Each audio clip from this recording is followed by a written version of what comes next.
Yo, quick shout out to Joe, the newest patron. Thank you so much, man, for subscribing.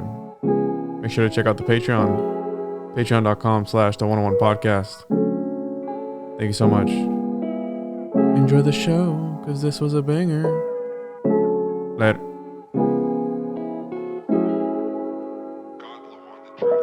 Now, immortal life was one of the beliefs of alchemy. So they had a number of very quaint and unusual concepts about this matter. Some of these concepts are very difficult to understand even now. But we know that they definitely believed that there were in the world a few individuals who had solved the mystery of alchemy. And the master of all the alchemists was Elias Artista, the most celebrated of all the Hermetic adepts and philosophers.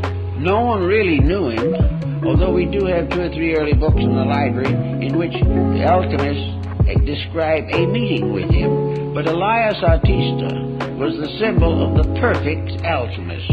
He had a number of disciples, however, who came very close to him in achieving the ends which he sought.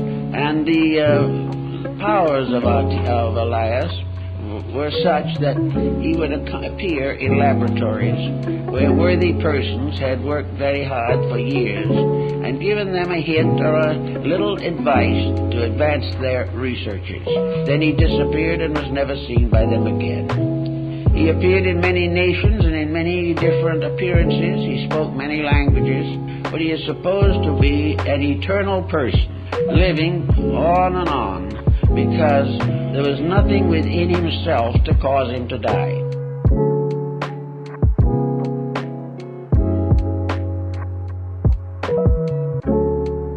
Welcome back to another episode of the 101 podcast.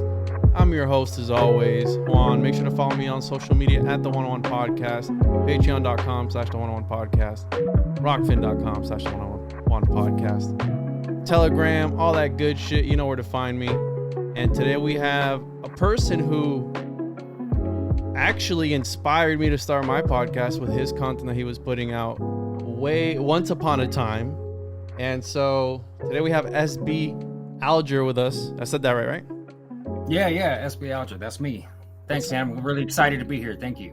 Yeah, dude. What's up? How you doing? Doing good. I got a boy getting ready to graduate tomorrow from high school, and he barely skated under C's get degrees.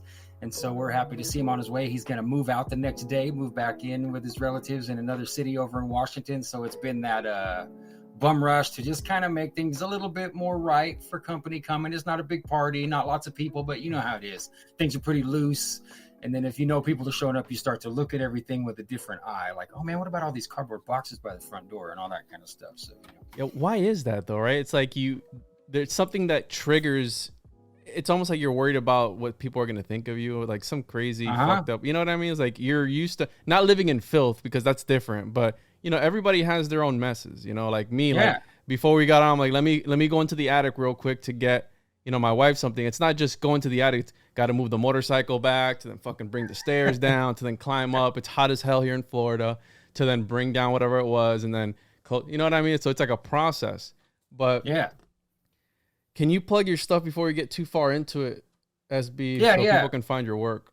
For sure. The easiest way to find me is going to be to just go sbalger.com, and it's sbalger.com. And that's just got like a blurb about me and everything I do. I'm an artist. I'm a musician. I'm certified as a release coach. So I help coach people to let go of problems that aren't, that are causing them trouble in their life. And that was through Beth Martins. I don't know if you've ever interviewed or talked to Beth Martins, but if not, you might check her out. My YouTube channel is the same. SB Alger on YouTube is probably the most popular place, because that's where we had our old broadcast, Rx Only Picture Show, me and Jim Maiden. And, I'm on the Weaving Spiders Welcome every Saturday almost in the evening, and on Wednesdays in the evening live. These are both live streams. We do Weaving Spiders on Saturday and an art stream called Flow State every Wednesday night. And that's on the Weaving Spiders Welcome channel. And that's all linked. There's links for everything on sbalger.com. So that's the easiest way. Yeah, and I'll post the links here in the show notes so people can find that. The show that got me into that really dipped my toes into the conspiracy and really started looking down to the esoteric, like deep esoteric occult shit was the RX Picture Show. And obviously your work with Tracy. And I mean, we've talked about it before, but for those that don't know, I consider SB one of the OGs that was looking into this shit before, before I thought about looking into it. And I came into my I don't like to use the word awakening, or I think that sounds fucking stupid, like a woke or awakening. I hate that word, man. Like, it sounds so dumb. But when I started to realize that obviously there's more to this, and when I really started to dig in, because obviously I was raised Pentecostal Christian all my life, and when you start to ask those hard questions, there's no answers. There's no they don't reciprocate the energy. It's more like a defensive, like, what? Like, no, don't look into that. It's like, why not? Well, because it's like, well, it's because. Right. They start warning you it's even of the devil and stuff. Because I mean, I was raised Christian too, and we didn't stick with one denomination or nothing. But I remember the same thing. They get real wary, real quiet, and then they start looking at you with sideways eyes all the time because you're the one of these question askers, right? Yeah, absolutely. Because the problem with it, and I noticed it. I mean, it's because it'll shift your paradigm. I mean, when you start to be like, wait, what's the Nag Hammadi library? What are the Dead Sea Scrolls? What are you talking about? The Gospel of Judas? What is all this stuff? It's like, wait, it's a different story it's a different take on the same story that you guys are feeding me. So what makes your guys right? Oh, the Council of Nicaea? Oh, okay. What's going on here? So I came, growing up, I was reading Bigfoot, stories about Bigfoot when I was in elementary school, the UFO phenomenon. I remember when I was a kid, I mean, I know you're probably a lot older than I am, but we used to have these book fairs at school, and there would be all these like National Geographic books and stuff like that. And I would always ask my parents for money to buy books, and I'd always buy like the Goosebump books and all this shit. Like, did you ever read those when you were? Oh yeah. Now, I didn't read too much Goosebumps, but I mean, I was obsessed with the book fair. Now, when I was really young, I loved Beverly Cleary and like The Indian in the Cupboard. But I would always look at those the books that talk about unsolved mysteries or outer space, but what got you into all this, SB? What got you digging deep into the occult and peeking down these rabbit holes? Because I've heard you say before, sometimes this information that you stumble across, it can be a liability for yourself and obviously for others. And I mean, you've experienced that firsthand. You know what I'm talking about. But yeah. What got you looking into all this kind of stuff, bro? Well, I was always suspicious in general, as far back as I can remember, of authority. And, I grew up when I was a kid in the Sacramento Valley. So it was just like a given in really poor neighborhood, like we were true white trash. There was, I think, I-80 intersected. One side was the poor white trash, and the other side was mostly all the black people. And so, we had more of like a bond between each other as poor people than we did with anybody who was supposed to be in charge, So, but I would say probably like, I remember a friend of mine's dad had left a book at his house, and it was called Pawns in the Game by William Guy Carr. And of course, this guy's a naval intelligence officer coming out of Canada, and he's a Catholic. And he was decoding inside of that book all of the symbolism on the dollar bill and explaining the Illuminati. What was the guy's name? William what? I'm sorry. William Guy Carr, like Guycarr, pretty sure. And so that book got me tripping. And I don't remember if it was, I read that book, and then, so I took a class when I was in college, probably 1998. And it was when the internet was still pretty new. I mean, it wasn't brand new, but it wasn't like it was normal yet, right? And so they had this class where they would teach you how to use the library in college, and they also had this expanded. It was a newer class because they were also teaching you how to use like LexisNexis and search engines at the library and regular browsers and search engines. And you had to choose like a master report. The whole class was just to do all this research to make one report. And so, being the wackadoo guy that I am, I chose the relationship between the world's largest banks and the world's poorest countries. What grade was this? I mean, it was like my first year of college, so it would have been I was probably 18 still, because I actually took my years of college. I took 1 year of college overlapping with my high school career, not because I was an honor student, but because my counselor screwed up. And when we scheduled my driver's education, somehow we managed to miss a class. And so I came in at the beginning of my senior year, and she's like, "You're going to have to go 0 through 6 period your whole senior year." And I'm like, "But I'm not going to do that. I'm not showing up at the school at 10 minutes to 8 and staying until 4 o'clock every day. It's just not going to happen. Damn. I already don't want to be here anyway." Yeah. And so we looked around, and they had, for kids who were behind, they had a special program at the local community college that allowed you to catch up your credits. So I actually caught up all my high school credits and then was getting college credits. It like worked great, But so that was, when I was 18.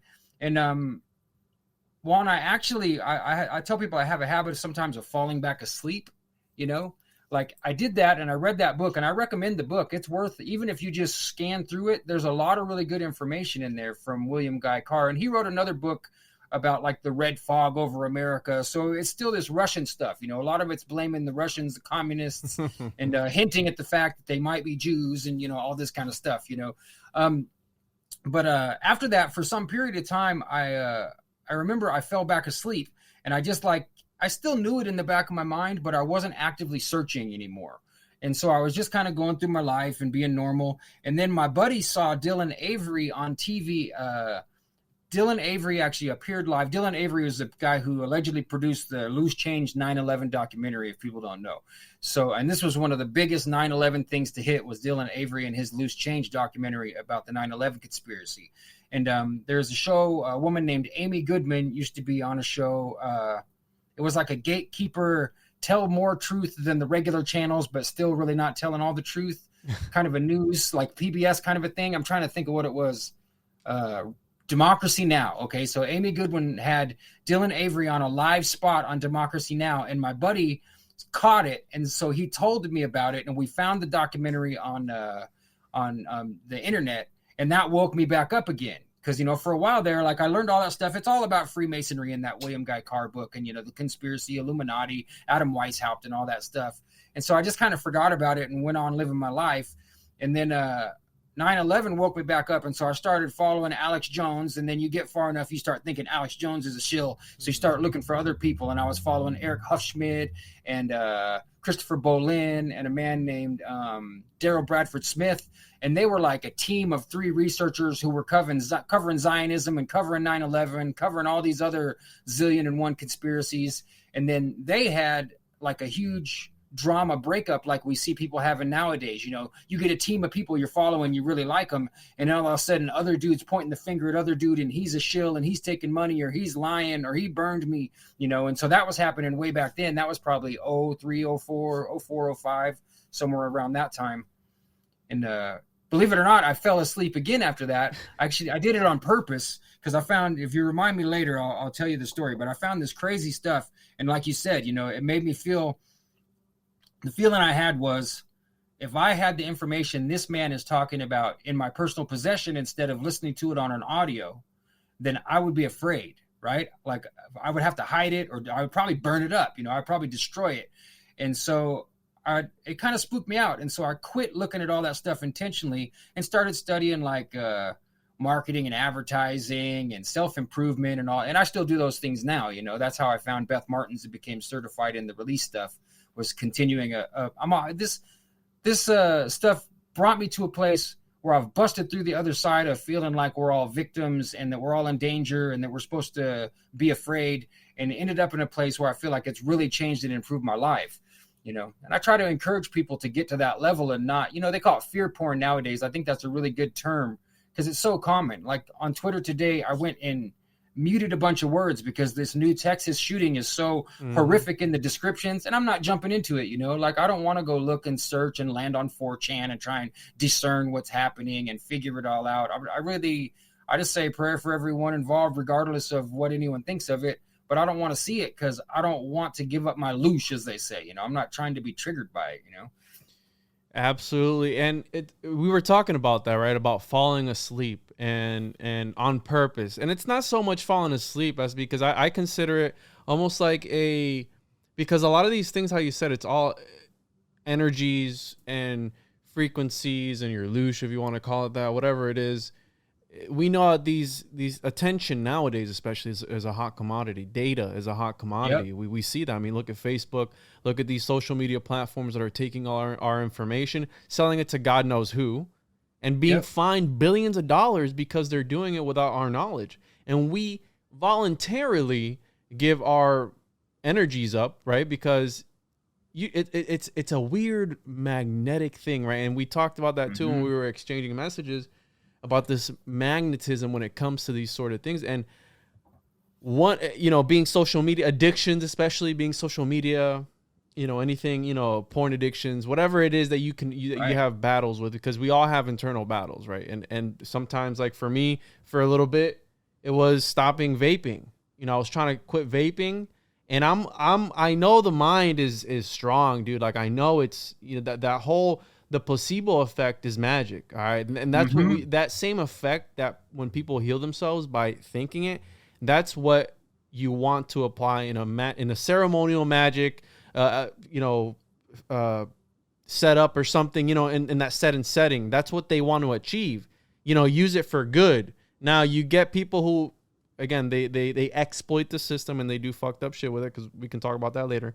But point being is, I was trying to stop vaping, and I know my mind is playing tricks on me, so I just stopped cold turkey, right? And I haven't vaped in a month, okay? Nice. So, but I would drive up to the vape shop and park in front of it, and look at the door, and go, do I really want to do it? And then I would sit there, and I'm like, put reverse, back out, just leave. Nice. And I did like I did it 2 or 3 times, bro. Yeah, no, good job, man. Hey, you tested yourself to the maximum and succeeded. So good job. And how are you feeling right now? Are you still, did your brain still try to trick you like, hey, we could hit a vape, or hey, if your buddy's got one, maybe your brain, because my brain, I quit smoking by reading a book. And I did it 2 different times in my life. I went back to the same book. And I'm one of these, I'm embarrassed actually somewhat about my smoking story, because I didn't start smoking until I was in my 30s, which is just stupid, right? Like who does that? Most people get hooked up when they're a little kid by their uncle or something when they're 12, or they start to be cool when they're in high school, not when they're 31, right? But so I did successfully quit, but I totally vibe with what you're saying. I understand that the brain trying to really run one on you, like be convincing, And it's the same thing with social media, right? Because it's crazy that every time it's almost like when you open the fridge, you see there's nothing new in it, you close it, you go sit down, you come back 5 minutes later, you open up the fridge, you look inside. We do this with our phones. We open up this fucking app over and over again, knowing that there's nothing new on it, but we still do it. And there's some subjects mine's that right there. I mean, as you know, I was just trying to use it to make it work today. And if I turn it face down, to me, that's a symbol to myself that now you're up against a test. Are you going to flip that thing over or not? Because you shouldn't, especially not during this podcast or out to dinner with your lady, sitting with your grandpa or something, right? And you're looking at your phone like, what am I doing? I'd catch myself doing it in traffic. I know the light's going to be long. Like, I could check Twitter real quick. Like, really? You need to check Twitter sitting in traffic? Twitter's a fucking cesspool, bro. So it is. This magnetism I relate it to some subjects as well that, that no matter how many times I talk about it, no matter how many times I look into it, no matter what, I will never not find, for example, the occult uninteresting. It is forever fucking the most interesting thing, because it's that, I guess, when we were kids, don't do that. And the more they tell you not to do that, the more you want to do it. Right. You know what I mean? So when you have this talk about these secrets, right? The secrets of the universe or all this shit's like, what? Like, as a person, as a being, I think that's something that we innately just think of. It's just something in our minds that just, you know what I mean? That's there, that wants to know more, that wants to know the why. It's like Plato talked about not wanting to know how the universe was made, or not how the universe was made, but why. Or I might have that mixed up. And he talks about it in Timaeus or something like that. And, I've always been drawn to this aspect of aliens and Bigfoot and the Bermuda Triangle. And, being in elementary school, you start looking at the superficial shit. Like, oh, this plane went missing one time. Ships have gone missing. But then you start looking into deeper things where it's like, oh, wait, there might be actually portals at these 12 vial vortices. And it's not just the Bermuda Triangle. You have the Dragon's Triangle over by Japan. You have Mohenjo-Daro. You have all these, the Stonehenge. You have all these things. And then they put these movies out, bro, with the symbolism. Because, Manly P. Hall says symbols are the language to the soul. And then in the movie Transformers, one of the newest ones, you saw the ship was plugging into Stonehenge. Like a fucking, did you see that movie? I know, I haven't seen it. It's like a big mothership and it plugs into the Stonehenge, bro. And I'm like, what the fuck? That's crazy. Like that, they put this symbolism out there. You know what I mean? Like it's crazy. Yeah. Did you ever see the movie for what's that? Warcraft? Did you watch Warcraft? The animated movie for. Yeah, like to me, that one was like, oh, I've watched it quite a few times because the first time we ever watched it, we were in Scotland on vacation. So we went to the theater, right? So then it becomes sentimental, even though it's not perfect, but I wouldn't say it's bad. A lot of people trip, and they want like a specific type of plot or production, but I'd say it's pretty good. But I mean, they're literally using I enjoyed it. Energy to open portals and to wage war by jumping through timelines, And so it makes me wonder I think everything in Hollywood and the movies, A, is designed more to guide us and obviously not so much to entertain us, but B, because it hints at or parallels reality in some way. And that doesn't mean that it's so plain and straightforward that it's just that simple that we have to get an archway and do the right herbs and the right magic and the right incantation and then a literal portal will open up. It might be. I don't disbelieve that it might be possible. But we don't know what's the metaphor. What are they trying to tell us about how reality might really work, And of course, makes you think immediately of Gabriel. Gabriel to me has a line on whatever their symbols in their language really is. He's got it naturally in his heart, and he's humble enough to let it come through without talking himself out of it, which is what most people do, right? Yeah. Shout out to Slick Dissident Gabe. We're gonna be doing an episode on this Friday, I think. So nice.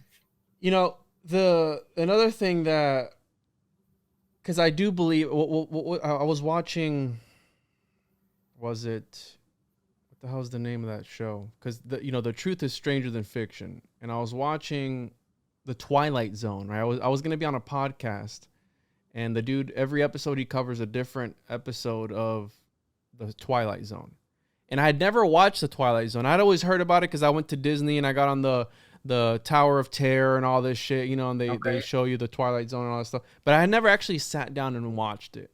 Yeah, so you're talking about the real Twilight Zone, Rod Serling back in the day, black and white. Yeah, those are bomb episodes. I haven't watched them for a long time. OG Twilight. And I had never seen them. And this dude was like, hey, you want to be on my podcast? Just watch these. We did 2 episodes. Watch this one and this one.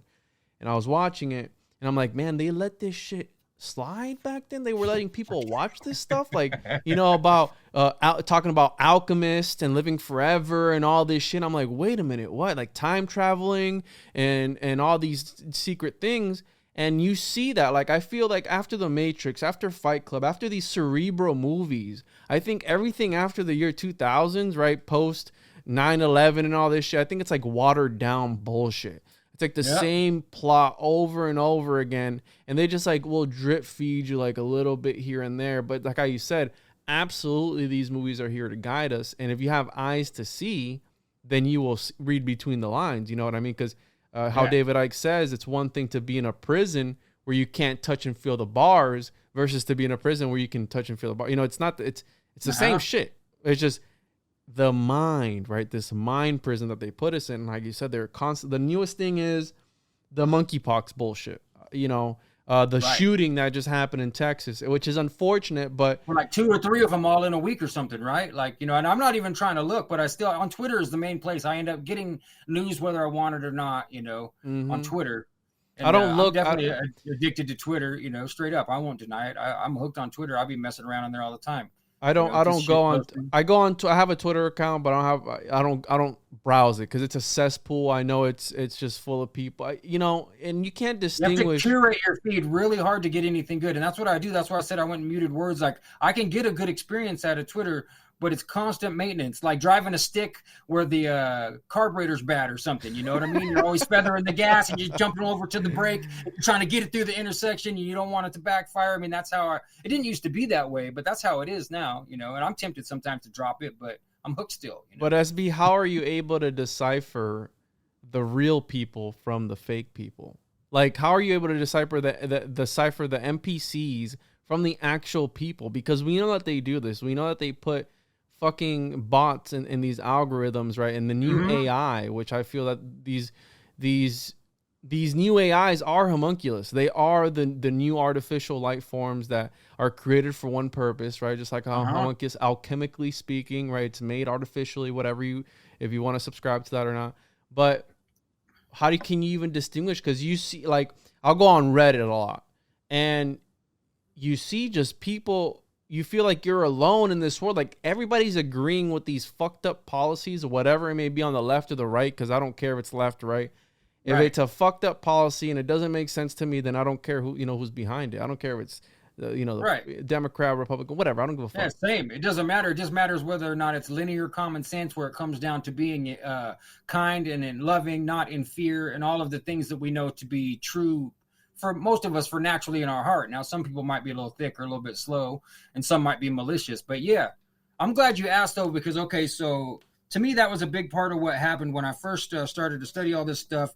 You notice that there's all this shilling going on, and there's either people that are being managed and controlled from the outside, or that they're actually not real people, or they're outright agents that are being paid on purpose, or, so now from back then until now, and I'm sure there was some automation and robot AI stuff back then even, but now most people, I think, don't understand how seriously powerful these robot accounts are. Like, somebody was talking about it. I used to have a screen capture that was a good example of it. They were talking about, they were arguing with someone about how they would definitely know, right? And so the person used an AI to generate 5 or 6 responses in the conversation, and then revealed it to them through screen captures and told them what was up. And it was very good. And it was contextual. It was amazing, right? So the one way that I would say that I could tell the difference personally is because I'm a person who engages with people, send private messages, really chime in, and not just kind of be a passenger.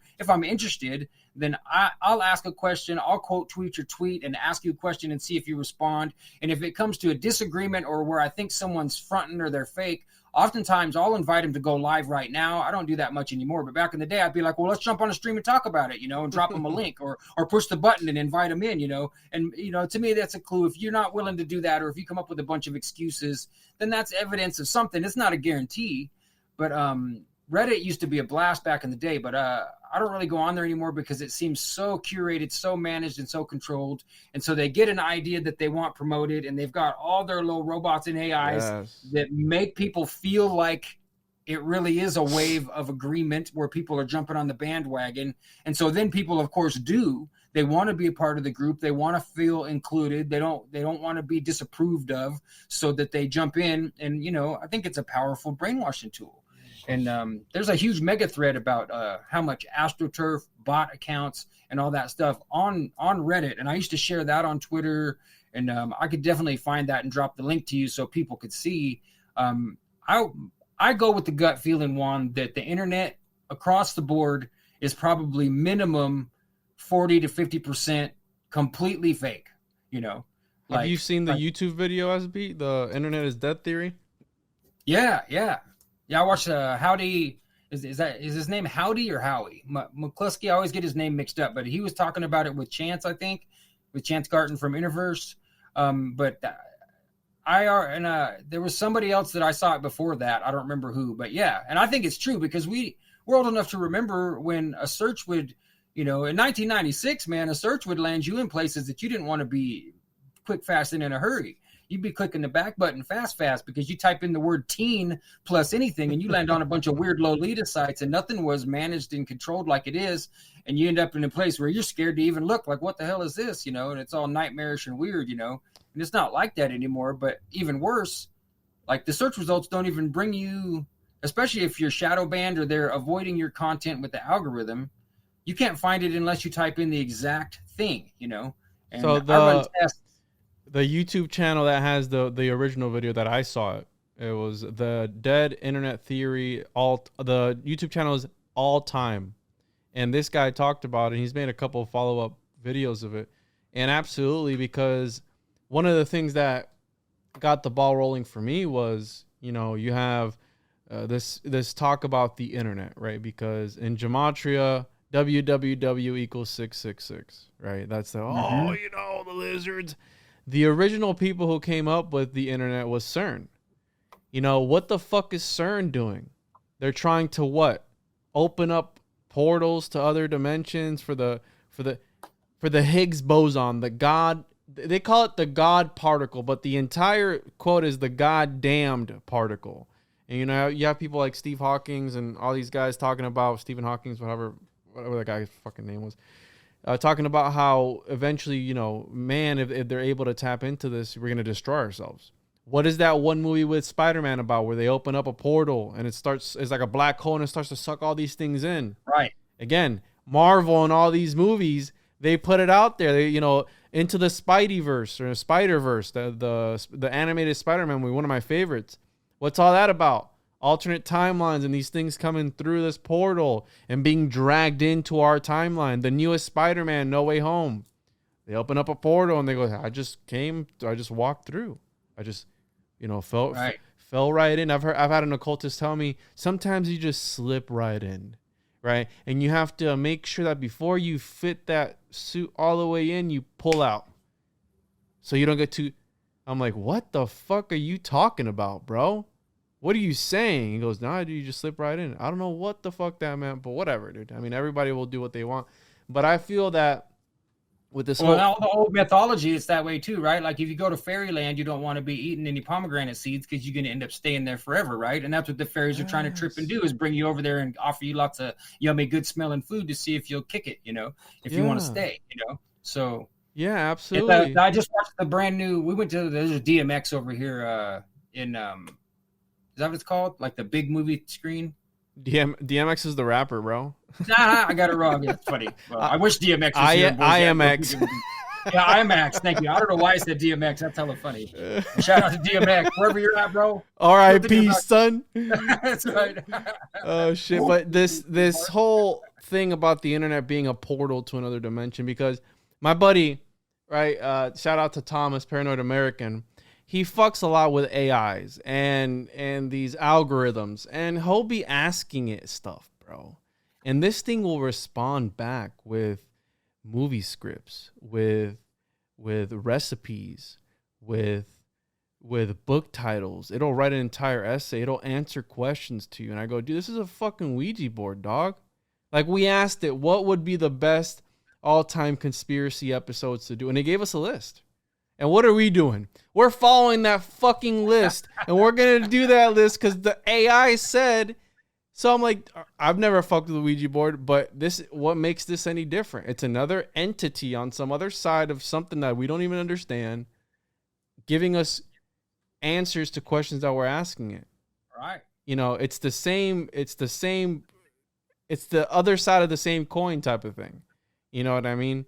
And they kind of subtle mind fucked us into trying it, when usually, like, if me and you walk in and everybody's smoking weed and playing with the Ouija board, we might walk right out. Like, nah, y'all, we're not down. I'm not interested, right? But now, hey, it's subtle, it's different, it's coming from a different angle. So, well, I already tried it once. I might as well continue. And we don't, you know, and I mean, I mess with it too. I don't get too deep into it, but I've sat there and talked to these bots, and I mess with the AI art generators, and it's kind of hard not to. I mean, they're giving us the technology right in front of our face. It's brand new, allegedly, you know. One of the simulation argument, right? The simulation, because okay, a theory and a hypothesis, for those that don't know, because a lot of people, simulation theory. It's not a theory, because a theory you can prove scientifically. A hypothesis hasn't been proved scientifically. Now, I find it interesting that did you ever see that when Elon Musk brought up the idea that we might be in a simulation, Bank of America came out with this article saying that, yes, there was a 30 to 50% chance that we are in a simulation. Did you see that? No, I never saw a Bank of America article. Wow. Bank of America came out with an article. They came out with an official statement, Bank of America. Now, maybe by me saying this, because I've said it a few times on the podcast, maybe we'll get like a Mandela effect or some crazy shit, because you know how it is. But they came out and said it. They're like, hey, yeah, there's a 30 to 50% chance you might be in a simulation. But don't worry, make sure to pay that interest and make sure to pay your bills and make sure to do all this shit, which we know the money system, according to Tracy Twyman's beautiful work, that it's could be a possible alchemical, from alchemical. It was birthed from alchemical means, which, right. If you really start, it was, and because you know that the main economist that everybody follows nowadays, Keynes, I'm trying to remember his whole name, Maynard Keynes. His theory is the one that really pushed the fractional reserve side and to get them to generate so much, something out of nothing, so to speak. But allegedly, he jumped into an auction and bought all of the alchemical writings and all of the books and the whole collection from Sir Isaac Newton. Supposedly, Keynes bought Sir Isaac Newton's, and their publication is called The Alchemist. Yeah. Yeah. So I mean, they just like everything else, right? They don't hide it too deep. They're kind of tipping their hat and let you know. Yeah, well, that's the thing, because again, that's why it's a cult. That's why I have a buddy of mine who's like, bro, if I do this ritual and I spin around 3 times and I tie my shoe backwards and I do a backflip and then a front flip and then I face north, 182 degrees, will I see Baphomet? And I'm like, dude, maybe. It does, but it's not as simple as that, right? It's like the thing behind the monetary system is the main thing, which is it's a simulacra, right? It's a this empty symbol that is powered by nothing except for I'm digging into the history of Florida, and it's very interesting because I'm seeing a lot of correlations of why places are named what they're named, right? Mm-hmm. You have Henry Flagler, you have Henry B. Plant, which Plant City. You have the Mackle brothers. You have the people who founded, Homestead, which is, I have a house down in Homestead. That's South Florida, past Miami. Homestead was one of the first settlements. They named it Homestead. I was like, I've lived there. You know what I mean? Like, I know what it's like. And these guys, bro, there was this on the southwest end of Florida. There was this town called Everglades City, right? Where it was. I forgot what they call it. They call it working cities, I think it is, where like working towns where everybody, just is there settling and they're developing everything out, right? But point being was that the guy that made that city, he had his own currency. And he was, his name was, it's a county here in Florida. His name was Baron, not Flagler. Anyways, one of these names here in Florida. It's a very common name, damn it. Anyways, he had his own currency, bro. It was Baron dollars or some shit like that. And the people in the town would pay the movie theater or whatever it was in there with his own made up money. Right. He like made everybody use the money, like the company, they would work for the company and then scripts. Yes. And they would give them I was like, what the fuck? Like, that's the craziest thing that's a cult, bro. Like, straight up. That's a cult where you're able to, like, here's this monopoly money. Right. You're going to use it. Coal mining town for most famous for it, but it was a lot. There was a lot of people that were stuck I didn't in that know system. that. I did not know that, bro. It always makes me think of that Tennessee Ernie Ford song, I owe my soul to the company store. You know what I'm talking about? Yeah, and I've never heard it, but that makes a lot of sense. Yeah. Yeah, because he's singing about loading coal all day. You haul 16 tons, and what do you get? Another day older and deeper in debt, right? Because you're just working and you're taking the money they're paying you and you're putting it back into the system. And of course, they're not paying you enough. So now you got to take a loan or get something on credit. So now you owe $1,000 credit at the store, and they'll still give you $1,500 more, and you're just in this, So I would say they're still doing the same thing to us, but they've hidden it behind 2 or 3 more layers, so it's not so obvious to us. So then we're more willing to participate. I believe that's what social media is, bro. I mean, look at Amazon, dude. At the click of a button, you can buy whatever the fuck you want, like whenever you want. And that's the problem that we do, because we're forced in this. They're just like forcing us into this crevice. Like, get the fuck in there, you motherfucker. And they're just kicking you in and you're folding up and you're like, what's happening? You know what I mean? And there's nothing you can do to stop it, because by the time you're done, you know what I mean? it's already too late. You know, it's like, yeah. Well, once you get in there, you settle down and you stop being kicked, so you expand a little bit and you go, I guess it's not so bad.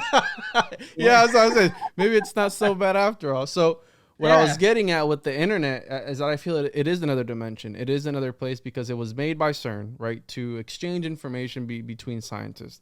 We know what CERN is all about. And 100%, I think that CERN is connected to Crowley and Parsons and all these guys. Like if you can trace the line, you can trace it from, and there was this guy, bro, that I'm not able to find any information on at all. So number one, I have this theory that before we get any deeper into it, I have this theory, right? Because when you listen to Tracy's work and the stuff that she was bringing forth, you know, I feel that as a podcaster or an artist or anything, we're all alchemists, right? Right now, I'm using words to transform the thoughts of people, you know, from one thing to another. And if you really start, depending on which grimoire you read or which alchemical text you read, either the Philosopher's Stone is you or the Philosopher's Stone is some other fucked up thing that, you know, the dark edges of the internet that you can get into and all the occult shit. You know what I mean? It's either one of those two things. And I feel that when we use words to transform these ideas in people, I feel that the guys that were trying to do all this occult shit, right? They were trying to find the fountain of youth, right? They're trying to live for the elixir of life. They're trying to do all this shit. I think they achieved that. You have guys that are named Jack Parsons that work at CERN. Okay, there's a scientist. There's a couple Parsons at CERN. Oh yeah, I never knew that. That's a trip. There's a couple there. Well, one for sure that he was very influential. There was a Crowley that changed. His last name was Crowley, and then he hyphenated it and added another Crowley the year that the real Crowley, Alistair, died. And I'm like, wow. Are these guys able to live on in our minds forever, which they do, because we're still talking about Eliphas Levi, you know, at this point in time, and he was fucking, you know what I mean? We're still talking about Albert Pike. We're still talking about all these fucks. They live in our head rent free. If you invite them in, like vampires, right? It's like you can only out of sight, out of mind type of thing. They only come in if you invite them in, right? And we know when they say there's two deaths, right? You suffer two deaths in this world. Your body dies and your spirit goes somewhere else. And the second death is the very last time anyone says your name or remembers you, you know? So keep what you just said in mind, okay? What you just said is because I was digging some stuff up today and I want to weave some stuff in here. So I've had this theory that these alchemists, right? Because there's stories of the ancient alchemists that would be visited by the ascended masters, right? These alchemists that were able to figure things out and they're able to live outside the space and the fabric of space and time, right? Like Flamel, right? Like exactly like Flamel, Saint Germain, Cagliostro, maybe. Like I don't know if you've looked into his story, bro. Like all these guys that they just disappear. Boom. And what does Tracy talk about? These hidden hyperspace kingdoms, right? And all these things, right? Where Truman, if you look at the end scene when there you see Jacob's ladder, right? At the very edge of the firmament, and there's a door. And what does he say? It's like good morning, good evening, and good night or some shit like that before he just exits the simulation. So these alchemists, they're living in eternity forever. And I think that's the true immortality that they were looking at, that they were looking for. Because I mean, what were the ancient Egyptians obsessed with? What were they all obsessed with? The afterlife. What are Christians obsessed with? The afterlife, right? What are every religion that you think, well, not everyone, but most of them, it's about preparing you for the afterlife, making sure that will save you a seat if you give enough tithings. You know what I mean? You know, the Gnostics, they even said, well, you can achieve divinity by yourself through gnosis. You know, just learn the secrets and you don't got to pay any tithes or play around with that other stuff. You just got to you have to accept that the knowledge is within you and bring it out, you know? Yeah. What is it? This is a house of prayer and you're turning it into a den of thieves where, again, because of the simulacra, the paper, the fake monopoly money, that's held up by faith, bro. Because if you're investing money today hoping that in 10 years it's going to multiply, hoping, What if the system crumbles before them? You know what I mean? Oh, that's happening to all the digital boys right now, right? I mean, I've got a little tiny bit of money in that stuff just to play around, but I don't have thousands and thousands. And some of these guys, I'm sure, have killed themselves. I know a guy who killed himself, bro. Yeah, that's heartbreaking, man. Because you can't. To me, like anything in your life, you want to put your time and energy and effort towards is okay, but you should become aware of what it means to be attached and identify with things. Okay, so I mean, I might have some cryptos over here in my little tiny wallet, but I don't allow myself to be attached to that. You know, to truly identify with it as me. It's not me. It doesn't. You know, that's a lie you're telling yourself. And really, that's true. We could go on a philosophical bent about that. That really attaching yourself to anything. You know, like my identity is pretty tied up in rock and roll musician. You know, my whole life playing rock and roll, singing, playing the guitar, doing all that kind of stuff. So there's part of me, and I intentionally work on letting it go. Because I'm older and I know I'm not going to be no rock star. I'm not going to, you know, I might go out and play the acoustic guitar or get together with some people and even perform some gigs, but I'm not going to go after that young man's dream of being, you know, on stage, bright lights, you know, all that stuff. But so a lot of people, or you see it with sports, the career ends and you're so personally identified with the image that you portrayed as a Brett Favre, as a Jerry Rice, or whatever it might be, that then you end up in the the epilogue of your own life, when that's not true. It's like the actors that are only identified from that one role. Like the guy that played Luke Skywalker, what is his name? Something Hamill or Hamlet, something like that. Yeah. Where he's only known for being Luke Skywalker. He's not any, you know, he didn't do anything else. You know, I'm sure he made a lot of money from that, but it's like you said, Mark Hamill. Mark Hamill, yeah, that's the one. That's the one. So I'm sure Mark Hamill has a really hard time trying to not identify himself as Luke Skywalker. You know, and some days he probably loves it, and some days he probably hates it, right? But the truth is, you can practice in such a way to let those feelings go. And you know, for me, the real truth is, if you really, really get deep into the meditative side of it, you can't really answer the question, "Who am I?" If you're not your body, which I definitely don't feel like I've never felt like I was my body my whole life, you know, like there's something here that's utilizing this thing. You know, I've always felt that way. But then, okay, so what's the voice in your head? What is that thing in your head? So if you're not your body and you're not the voice in your head, then what are you? Well, that's the true eternal mystery of all time, you know? And if you sit with it, you start to go crazy. But if you sit with it long enough, you'll get this amazing, overwhelming feeling of peacefulness that you can't really get any other way. And so to me, that's the real work, right? That's the deeper alchemical spiritual work, is to start to really be okay with sitting with that, and whatever feelings come up and thoughts and everything that come up, to allow them to come up and to dismiss them or allow them to leave, or whatever happens, you know, whichever path you want to take with it, you know. Because, you know, when you're talking about that, because I feel like alchemy, to finish the point that I was on, because there is, I forgot which book it was. I think it was Initiate to the Flame by Manly P. Hall, one of his first works. And I was listening to some of Tracy's stuff, and you know, this hidden hyperspace kingdom stuff, where she talked about how this world could be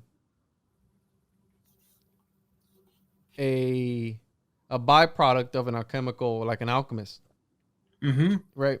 And you have John Dee mixed in there too, which if you start to really connect the dots, bro, John Dee, right? The magician or whoever he was. And then you have John D. Rockefeller. Like all these guys, they fuck with you. Like they do this shit on purpose. Like they'll, you know what I mean? That's why I said the Crowley and at CERN, the literal Jack Parsons that works at CERN. If you trace the Parsons name back, the lineage, bro, it goes to the late 1600s, and one of the original Parsons was part of the witch trials, bro. They call her the Witch of the Northamptons, and she was accused of being a witch and messing with the devil, and that was the famous Jack Parsons fucking great grandma or some shit like that, right? Right. I never heard of that. That's interesting. Yeah, look it up. That's why when Jack Parsons' mom divorced his dad, she kept Parsons. You know, she was divorced, but she kept the last name because of its magical attributes, its magical properties. Yeah, you see that a lot with women. You know, and I'm not trying to disrespect women, but a lot of women will keep that name even if they don't go remarry, or sometimes even if they do remarry, which is pretty jacked up. It's not real common, but I've seen that. You know? Apparently they say that she knew that it was magical, right? Parsons. So you can look that, but there's literally a Jack Parsons working at CERN. There was a Crowley that helped develop CERN to what it is today. And they got, bro, if you link all the symbolism and all this shit.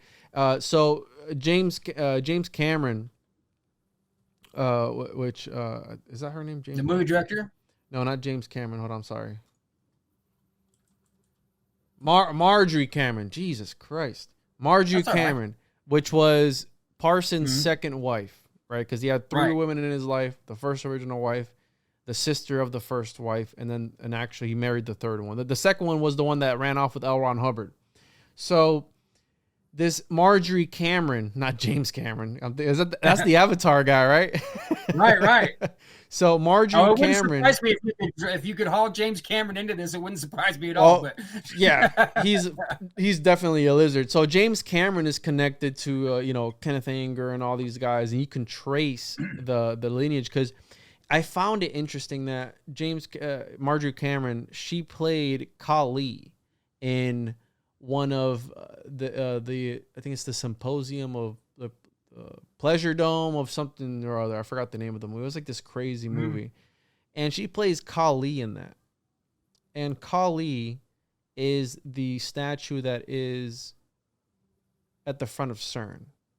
Okay. Is it Kali or is it Shiva? I thought it was Shiva. No, it's either Shiva or Kali. But they're counterparts, bro. Right, no, exactly. It's the same. To me, one of them being there represents both anyway, so I totally understand. Yeah, they're counterparts, but I found it interesting that she played that, and she had started this cult, and I forgot the name of it, and they were trying to breed an interracial star child, a homunculi. Like, they were trying to make a homunculus. Oh, yeah, I remember. You talked about this in your episode. Yeah, so people should check that out. If they're new to this podcast, you got to go back and check out the episode on... it was about Jack Parsons mainly, right? That was the main thing, was tracing Parsons. Yeah, Parsons. Because it's weird because we're digging into Henry Flagler, which is one of the settlers, one of the pioneers here of Florida, modern day Florida, and he was changing laws to get rid of his wives. Like, well, one wife in particular. But you know who else did that, bro? You know who else got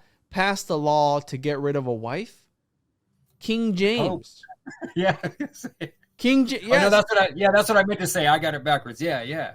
King James, the guy from the King James version of the Bible, the reason that he parted from the crown and made his own Bible was because where Protestantism in England, Church of England came from that. Yes. So I'm like, are they living on like a Saint Germain type of thing, like spiritually, like some weird alchemical, you know what I mean? Because like that's what these guys were all about back then. I mean, you have King James writing about witches, werewolves, vampires, magic, and all this shit. Mm-hmm. You know what I mean? Have you seen the information that he's gay? Yeah, he was a sodomite. Yeah. With Francis but Bacon. like what I saw was that he finally married and made his wife sign like an affidavit is what we would call it nowadays, but sign some kind of a writ that she promised to introduce him to her male friends.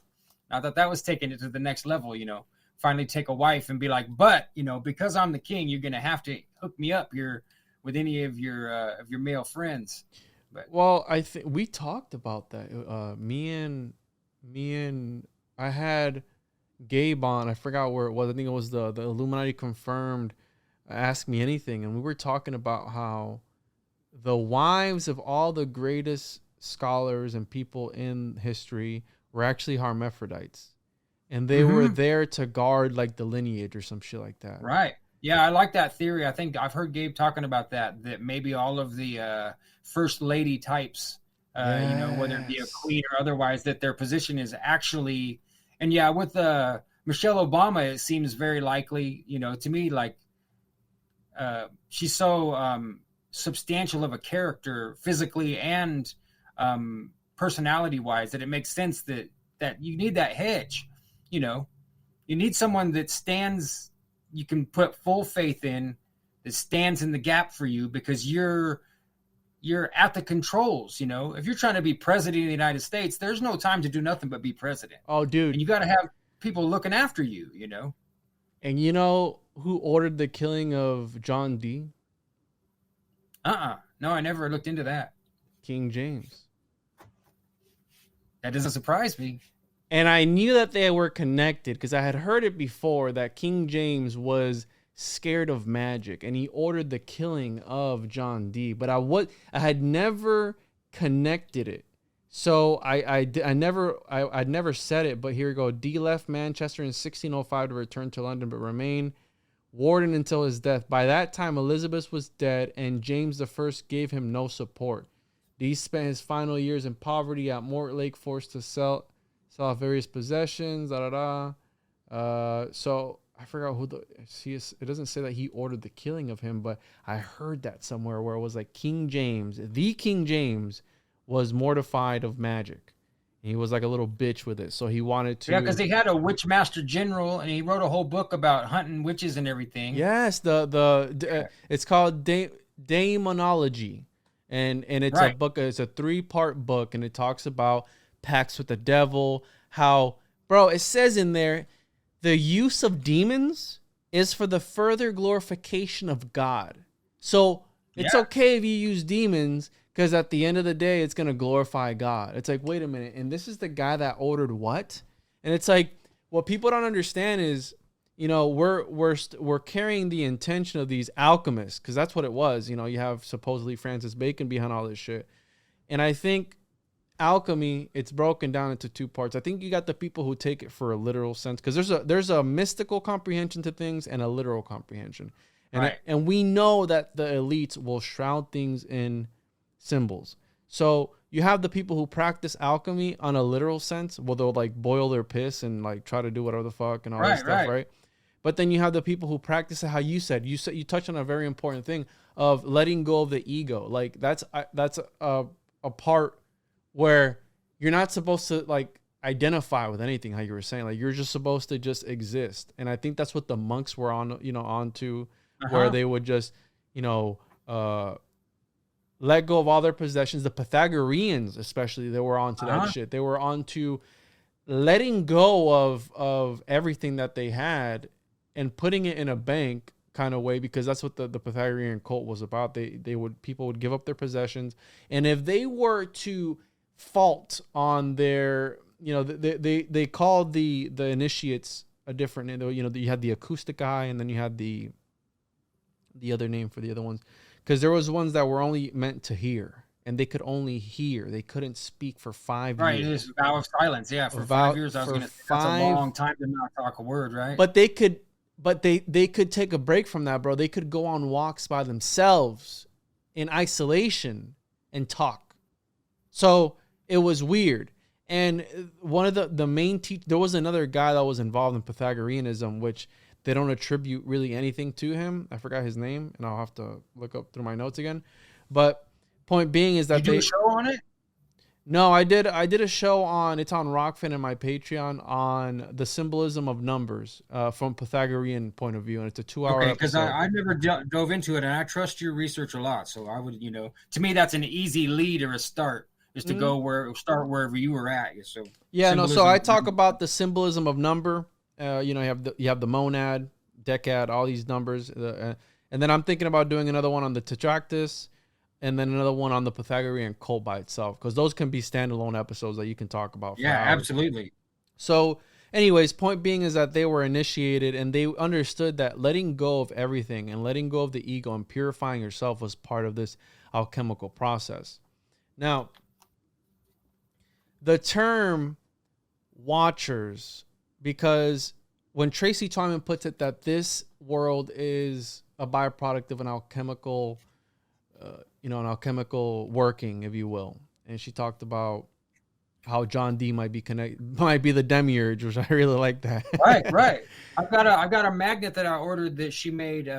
She had it up on she put up 2 little sites, Razzle and Redbubble, where she made a bunch of products, and it's John D, and it says it's John D's world. We're just living in it. Yeah, I've seen that. Right. Yeah. And the term the Watchers takes on a different meaning, because when you really start looking into works like the Picatrix and all these fucked up grimoire, I was. Have you ever heard of the son of? Here, I'll have it pulled up on my phone. I don't know if you've ever heard. Because dude, you know who was onto some shit, bro? The Son of Knowledge. Have you ever heard of that book? No, I don't think so. Dude, the Sufis and all this Middle Eastern magic and talismanic magic and amulets and all this shit, those guys were onto some shit, bro. Uh-huh. The French occultists. One hit me up. I had a guy hit me up who was a Sufi in America, and him and I jumped on a private phone call, and it was a trip, man. Really? He's really chill, really cool, very spiritual. Like, he was a practicing Sufi. I could send you more information, but I don't want to say it on the air because I'm not trying to put him on, I'm not trying to broadcast him. But I mean, he's chill. Yeah. But yeah, I've been meaning to reach back out to him, but you know how it is when you correspond with so many people. You almost are going intuitively, unless you're going to bank a schedule and be like, all right, it's 6 months later. I said I would call Juan, or whatever. Well, I set up a Calendly, but I gave in, and I was like, because how you said, like, oh, well, does this day work for you or this? I was like, I just set my schedule up and I just send them the link and I go, here, pick whatever day you want, boom, and then I just set up my podcast like that. I'm almost there too, because I'm getting ready I'm starting to publish more stuff, and I'm going to end up with a Calendly. Dude, you need to start your show back up, bro. You need to fucking start it, because me and Jim have we've talked about it, and it's not impossible, but it's not in the works yet. Like, I'm really glad that we have the Weaving Spiders, because it's something, and me and Jim are already both kind of naturally there, but it's definitely not Rx Only Picture Show. I think you like it because you don't have to put on all the work, bro. Well, that's partly true. I mean, I'm just now getting to the position where we remodeled our house, and there's all this crap. Like, half the stuff behind me here's got to go. We moved from the Walla Walla Valley to Boise, and my lady left 6 months ahead of when I did. And so we didn't do let's get rid of as much as we can, So I got a whole bunch of stuff to do to get this house where it's peaceful, because it's just barely now not pure chaos. But despite that, I got plans, man. I'm going to publish stuff. I'm going to be, whether it's me and Jim doing picture show or not, I'm going to be doing stuff. I mean, I'm starting, I've got things in the work here. So, but I appreciate it. And we will, what I told Jim is, if we're going to come back, we need to do episode number 66 and have it be a 24-hour stream. Come straight out, 24 hours like a telethon, Yeah. Bring it. I've always told you, bro, you need to start that shit back up, because I think it was fucking amazing. But obviously things happen, And hey, I'm open. It's just up to me. To me, it's me and Jim. I would never do it without him, Yeah. So to wrap up this fucking point that I'm trying to make, because we keep getting sidetracked, the Watchers, right? Because she talked about how John Dee might be the demiurge, which is amazing, and the term the Watchers, when you start reading these different grimoires and stuff, in the Picatrix, a Watcher is this entity that watches over your body while you're in the astral plane doing your works, whatever it is, visionary seeing or something. It watches over your body so another entity doesn't take over, right? And it's like a Servian or something. You bring it forward and it watches you. Right. The Watchers and the Nephilim and all this stuff and the Book of Enoch and all these things are these angelic entities that are outside they're fallen angels, whatever. So that takes on a whole different meaning. And then you have the one that really fucked with my head, and listening to Tracy talk about it, was the Watchers and watching the great alchemist at work. They're watching the alchemist, which is God, at work, do his alchemy, and the alchemy is resulting in the universe that we're looking at.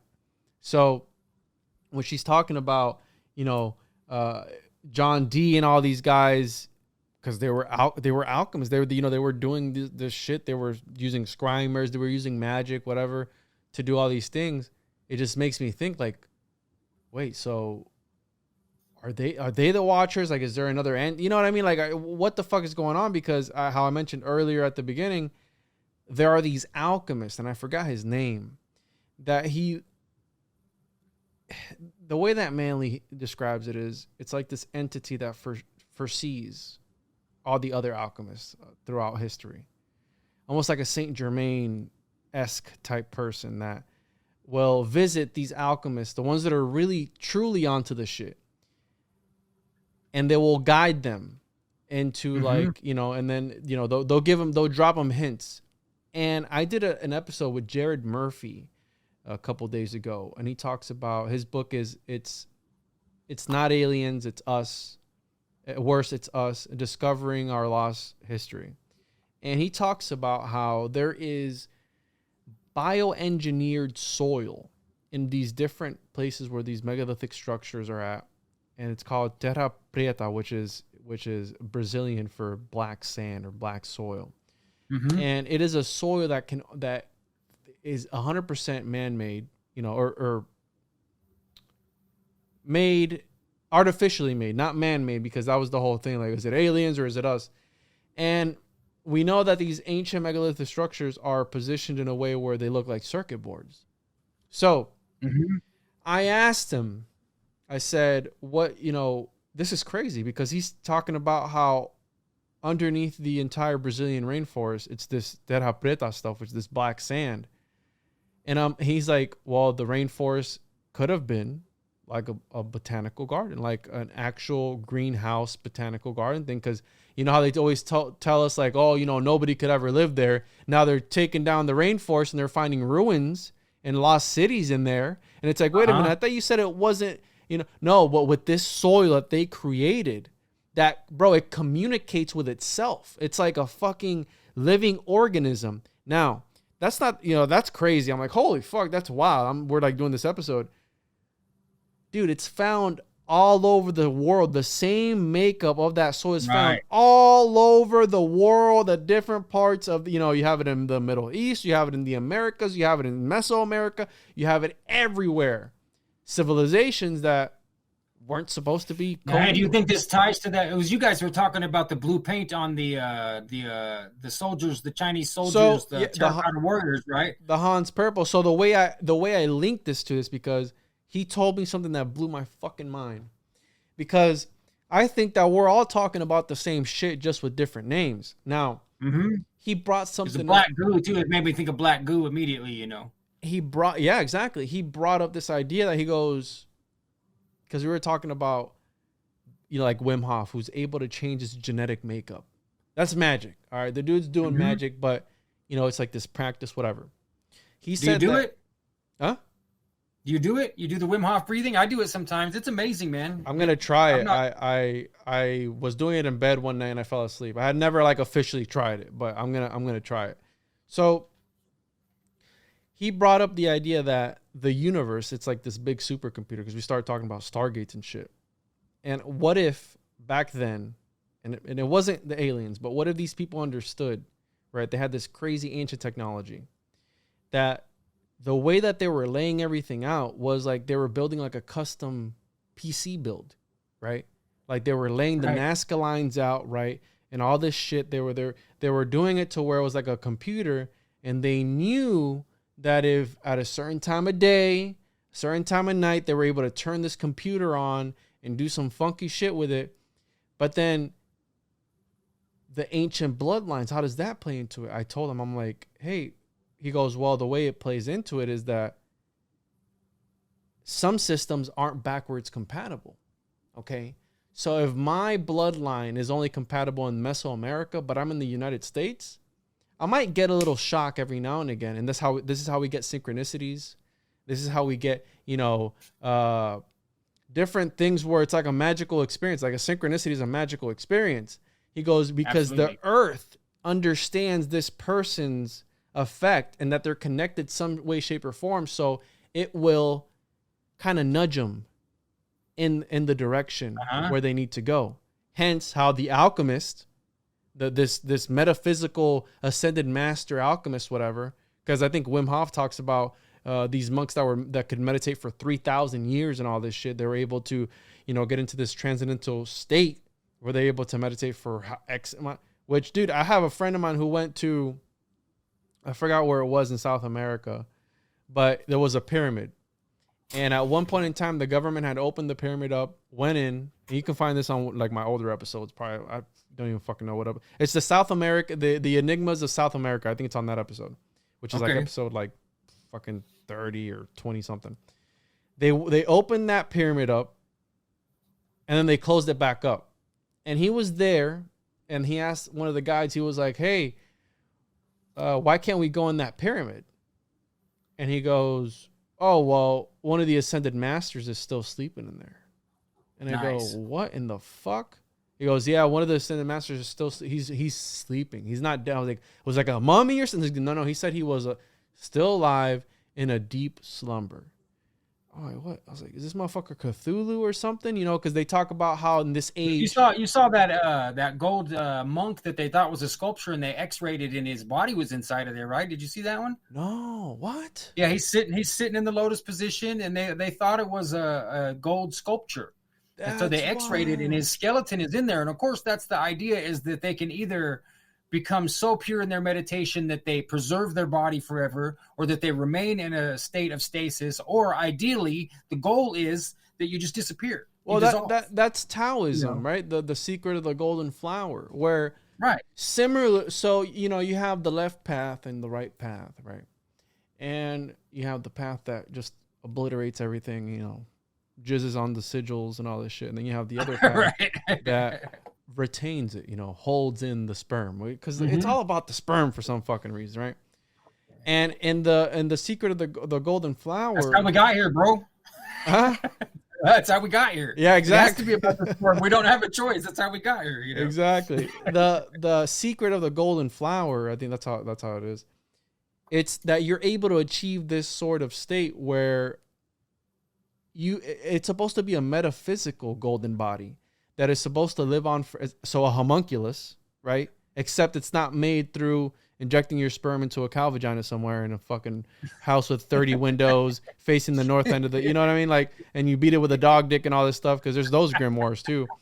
But this metaphysical golden little man that will live on for you in order for you to escape samsara or reincarnation or the Ouroboros.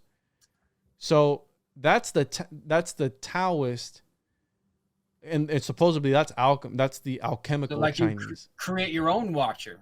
You got to make your own watcher so that he can watch you. Yes, but he's supposed to live on forever for you. So this makes me think: is this how we get elementals? Like, is this what elementals are? Because one of the branches of alchemy that we know the least about is the Chinese branch of the Taoist monks and all these motherfuckers out. That's the branch that we least know about when it comes to alchemy. We barely have any records of them. So again, how you said, a watcher that's supposed to just take over and live on for eternity for you, and then you go on to this other place. I'm like, all right, bro. So all that to say that I feel that these alchemists are living in eternity in our minds, right? In our minds, and they have achieved the fountain of youth, but in a metaphysical way, not in a literal way, because we get lost in the weeds when it comes to that, right? Especially when we're talking about the occult and all this shit and magic and all this stuff, because you want to see results. You want to be like a Parsons, where he's blowing up rockets, right? He's an alchemist. He's blowing up rockets, seeing results. And when you do the occult shit, you want to see results. You want to turn invisible. Right. You want to fucking... Right. You get far enough, and that's the question that they always are going to be asking you. It's like, okay, that's nifty that you consider yourself a magician, but let me see where. Let's see where. Where's your results? Where's the real results, right? And like Crowley is a good example of someone who claimed that he achieved invisibility sometimes, And I mean, there's a lot of those kind of stories. Or, Flamel allegedly was able to continue living on, and that's... If I remember correctly, that's where the Fulcanelli book that he claimed that he got his information from, the remaining incarnation of Flamel or whatever. Now, have you heard of Jean Dubuis, a French alchemist? He's passed away now, but he's lived in our time. And now the author Mark Stavish has published some stuff about him. Now, if you're still researching the alchemy, it's JeanDubuis, I think. It sounds familiar. Dubuis. Does he have any works that are notable? His book is just titled like, The Path of Alchemy or something like that. I just don't remember it off the top of my head. And because we switched over to my laptop, I don't have an easy way to search. Oh, I think you're talking about, hold on. Because he started an organization that's all about that. And he told people that they either need to learn to be a lab alchemist or they need to follow the path of Kabbalah. and that you could work either path, but that you can't really accomplish the work without one of those two. And that makes me think of Benjamin Balderson, because Benjamin Balderson says that he doesn't believe that you can truly get the spiritual insights without doing the laboratory alchemical work. And I don't know if you've ever heard him talk about that, but like he's pretty staunch on that, like he thinks that all this spiritual Jungian alchemy is kind of not all it's cracked up to be. He thinks that you have to get the insight from actually learning to transmute things in the laboratory, and then the spiritual enlightenment comes along with it because you've transmuted things in the physical world. Then your level of insight that you're able to achieve changes in the spiritual emotional world. I mean, I could see where that, and I talked to a Lawrence M. Principi, he's a professor at the Department of History of Science and Technology and Chemistry. He's the director at some university somewhere, and I had asked him because he wrote a bunch of stuff on alchemy, and he said no. He said that he wouldn't come on the show because he was on a sabbatical, whatever the fuck that means, and somebody said it's like some rich people like vacation.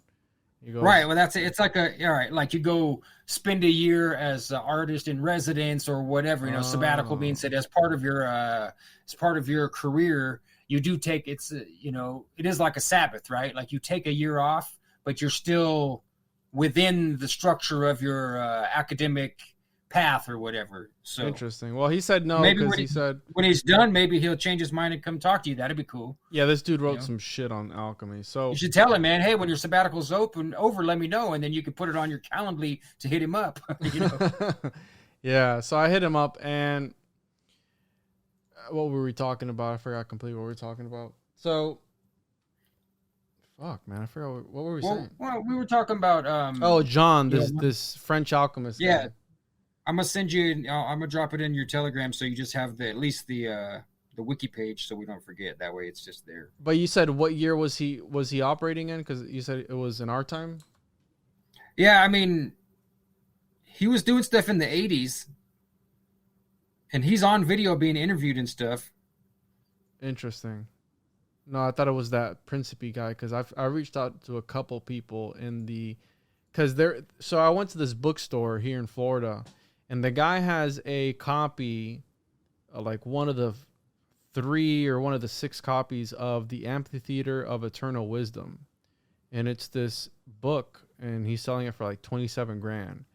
And it's this book that was written by Kunbar or something like that. I forgot. One of the OGs, the guy who linked Rosicrucianism with Kabbalah and all this shit. Like he was like one of the main guys that like really put the work in.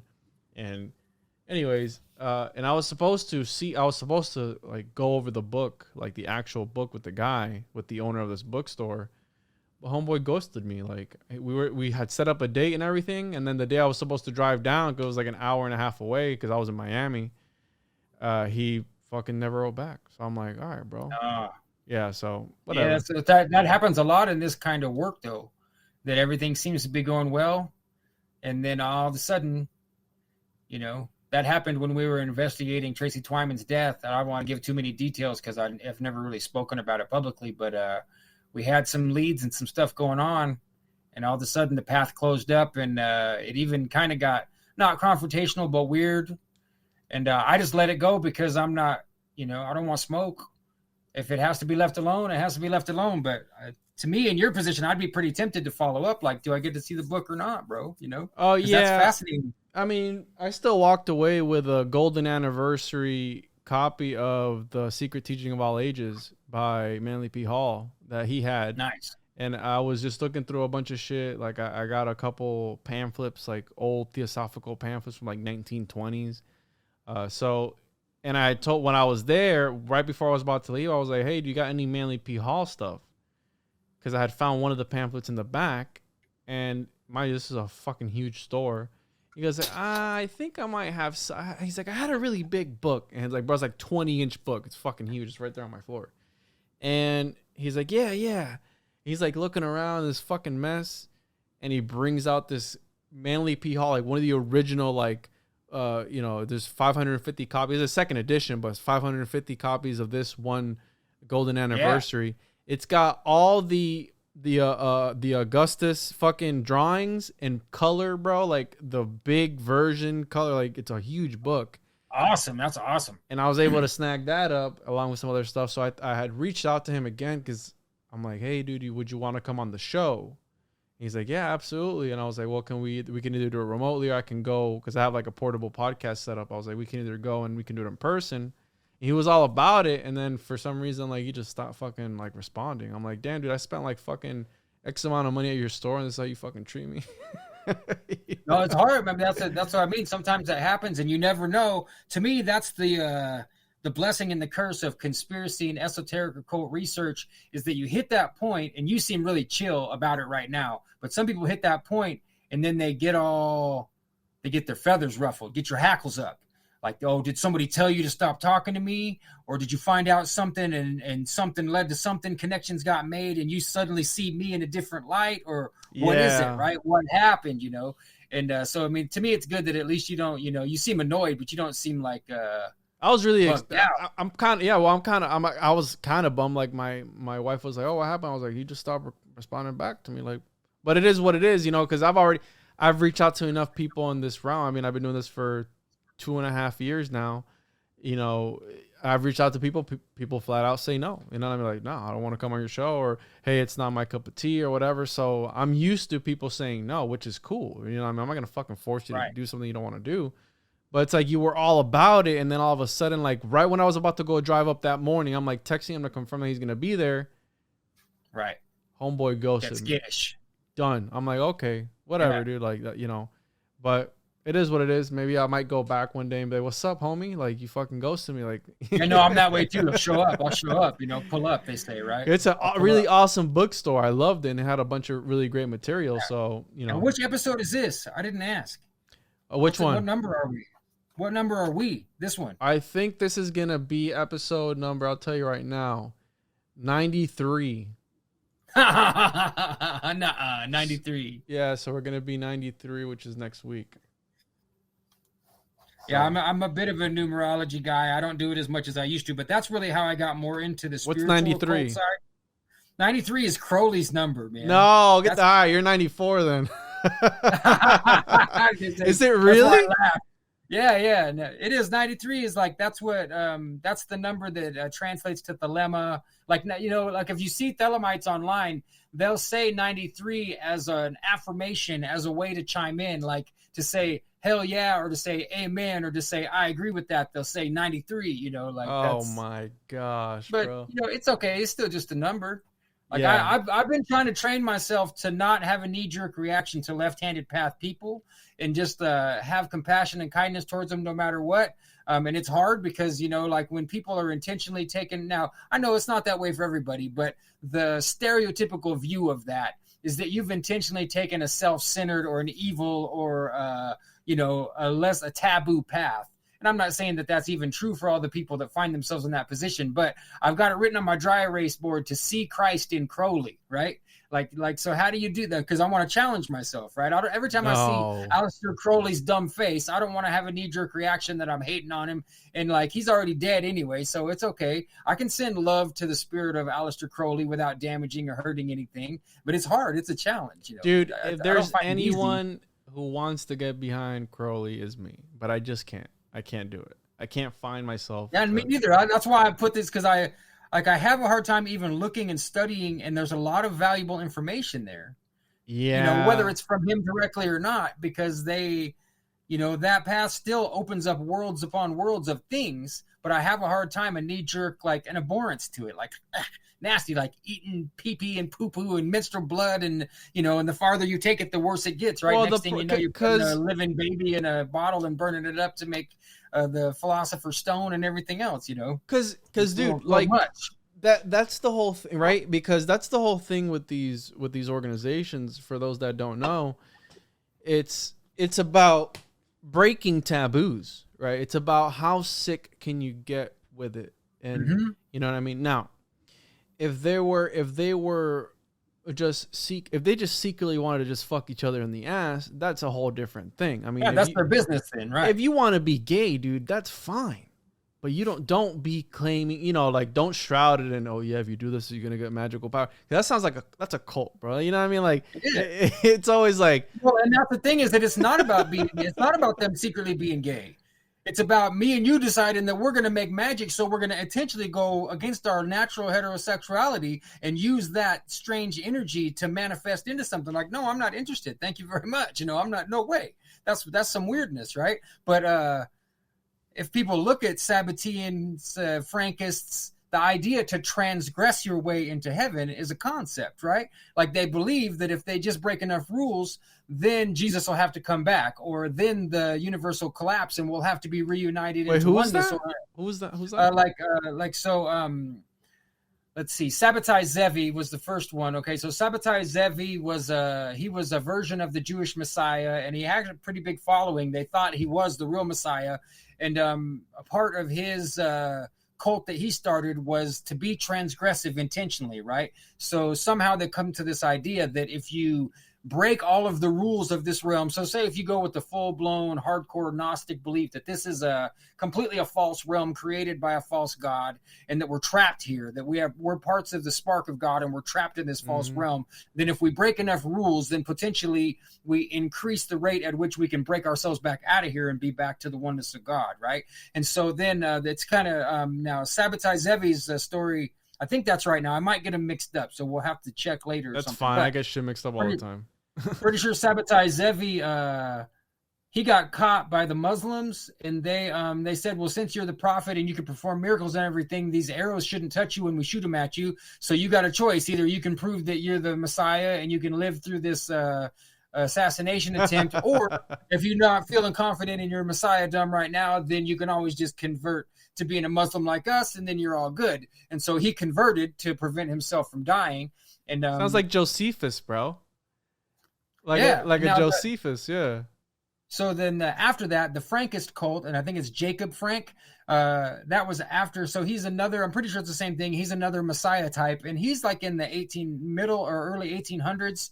And the same thing, they're getting into transgressing, practicing sexual orgies and homosexuality and bestiality and doing all these taboo things as a transgressive way to gain spirituality, but that they expanded their cult by intentionally, so they would only inbreed, just like the royals or anybody else, right? They would do this inbreeding thing to keep their bloodline closed, but they knew that they couldn't do that exclusively because it would obviously cause problems that caused them to all die out in the long run. So then they would put their plants and their members in with royalty, heads of state, high up people in the church, and they would intentionally seduce these people into the cult, convincing them that it's some kind of a Masonic ascension type cult.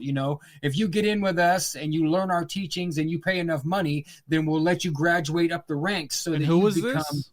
This is Jacob Frank. So, and so that's where the main negative, truly horrible people in the world. It's something like that. It's either directly coming from the Frankist cult, or it's a spin-off or an offshoot of a similar identical cult. Well, there's a guy, I could send you a thing. There's one guy's, have you ever heard of, he used to call it the New Nationalist, but now he calls it Winter Watch. A man named Russ Winter. Russ Winter does some good stuff. Because, I've always talked about that. I've talked about how there's this sect of people that what they believe that the more harm and negativity, the more evil they are, they believe it to be a path to ascension, like the path to. And I never knew. So it's called transgression. When you transgress. So, and I also found that I started to read there's a famous chaos magic book, and I just can't think of the name of it, but that was where I turned off from it, because I wasn't practicing it, but I was humoring it. Like, right, I'm going to read through this chaos magic instructional book. I just can't think of the name. I'll look it up and send it to you later. I'll find it, because it's a famous book from back in the day, probably in the 80s, right? And that was the point at which I just decided I didn't want to read anymore, because they started to talk about the same thing. Like, intentionally find the thing that's most sacred to you. Like, so in your situation, having been raised Pentecostal, to intentionally take everything that you were taught your whole life is sacred and intentionally go into your private magical practice and transgress it to the maximum that you're able to. That's part of the instructions and the teachings. And to me, I was like, I don't even want to read anymore, because I don't believe I don't see to me, their logic fails at that point. You can't take profanity, and I mean the maximum, not bad words, true profane behavior, and somehow convince me in any way that that's doing good. Yeah. To me, you're just you're just deceiving yourself, if you're doing that. To me, that's breaking the one true commandment that Jesus gave us, is to not blaspheme the Holy Spirit. People misunderstand that. Well, to call what is evil good and vice versa, to me, that's a path. It sears your soul. It burns your soul so that you don't know good from evil anymore. And if you do it over and over and over intentionally, to me, then yeah, you're making yourself intentionally into a sociopath or something if you do that. Because you can't take what your intuition, your conscience is telling you. Don't do that. That's not good. And intentionally transgress and expect to be okay in the long run, in my opinion, it's no good. That's no good. No, who was Alphas Levi, I think, talks about that, where it drives the magician into madness, where you're right. You're inverting it, because it's all about an inversion, right? And for those right. for those that understand what we're talking about, if you hashtag, if where they take things and they invert. That's how you get the Black Sabbath and all these things where the Gnostic Mass is the inversion of the Catholic Mass. Yeah, the Eucharist, exactly. Like, it's the inversion of everything. And I mean, you can use your imagination with, you can read accounts of like what they supposedly allegedly did at these places and what they do, and this is how, me and you had talked about that. Well, I told you that I wanted to touch on it, where some people don't know where to draw the line when it comes to this conspiracy shit, and like magic and all this stuff. Like, where, like me, I'm not a practicing occultist. It's a subject that I fucking find fascinating, because it's like, I'm into Dungeons and Dragons and all this shit. So it's like, I do believe that back then the world was like Harry Potter, where, we did have this innate ability to be able to, how Crowley says, you're not, magic is not meant to bend space and time, or like the physics of this reality. But I do believe that once upon a time, like if you look at Welsh mythology and all these stories, it's very epic. It's very dragons, wizards and Dumbledore and fucking Lord of the Rings. And remember, these movies are right, Arthur and all that, King Arthur, there's a whole Merlin. Mythos. There's a huge, whole mythos of King Arthur. Like, even look at the fucking Game of Thrones series, bro. The Game of Thrones series is fucking fascinating, where this dude has like this entire mythology of giants, the ice wall, right? If you want to believe in flat Earth and all this stuff, you have all these things where it's like the dude came up with it in here. And I think people look further and further for like that philosopher's stone, because they want to turn things into gold. But what they don't realize is that you are the philosopher's stone, right? You're intaking 2D information, and when you digest it, you make art. There's the gold, motherfucker. Like, that's we're the doing gold. it right now. Yes, exactly. We're literally manifesting gold right now, because someone's going to hear this and they've never heard that one little point, or it could be like the most offhanded thing that we said that sparks somebody else's journey and moves them. Because I mean, it trips me out when people said what you said at the beginning, like, "Oh, you're the reason I started this." I go, right? Because like, I can't tell you how many people have told, they send me messages and I appreciate it, but you don't think about that. Me and Jim goofing off in Jim's basement because I did a flat Earth debate with Andy Worski's show. And then we got the bug, like, hey, we want to keep going. And so we start playing with yo-yos and juggling and messing around and start asking people if they want to come on the show. And Tracy Twyman says yes. And then she says, hey, I want to join the team. Can I just stay with you guys? Like, yeah, we are definitely practicing alchemy at that point, because that was not our intention. You manifested, yeah. Right. And then it worked, And then, of course, the whole thing blew up and then went completely sideways into pure tragedy, too. And it just is what it is. I mean, so knock on wood, if you're going to take this risk to step out, I mean, it's a real liability. But is it worth it? To me, of course it's worth it, Yeah. And where do you draw the line? I don't know. I still believe in Jesus. So, I mean, I just have transmuted my ability to maintain that belief away from dogma and towards listening to what's on my heart. I was always doing that anyway, because that happened when I was 13. I was at church camp and they did the little altar call, at Hume Lake was the name of the place. And I had that overwhelming feeling to move forward. And I was terrified. I didn't want to go, but it happened, like that thing that happens to a lot of Christians. And it's not just Christians, right? Something happens. Suddenly you feel like you have a spiritual calling, And so, but for other people in the same situation, I would say it doesn't have to be Christianity or Jesus. You just get in touch with that thing that is a still, quiet truth that allows you to know how to tune into your conscious, and it gives you outside information like you were talking about earlier. Like you do have a watcher. You have some kind of helpful passenger.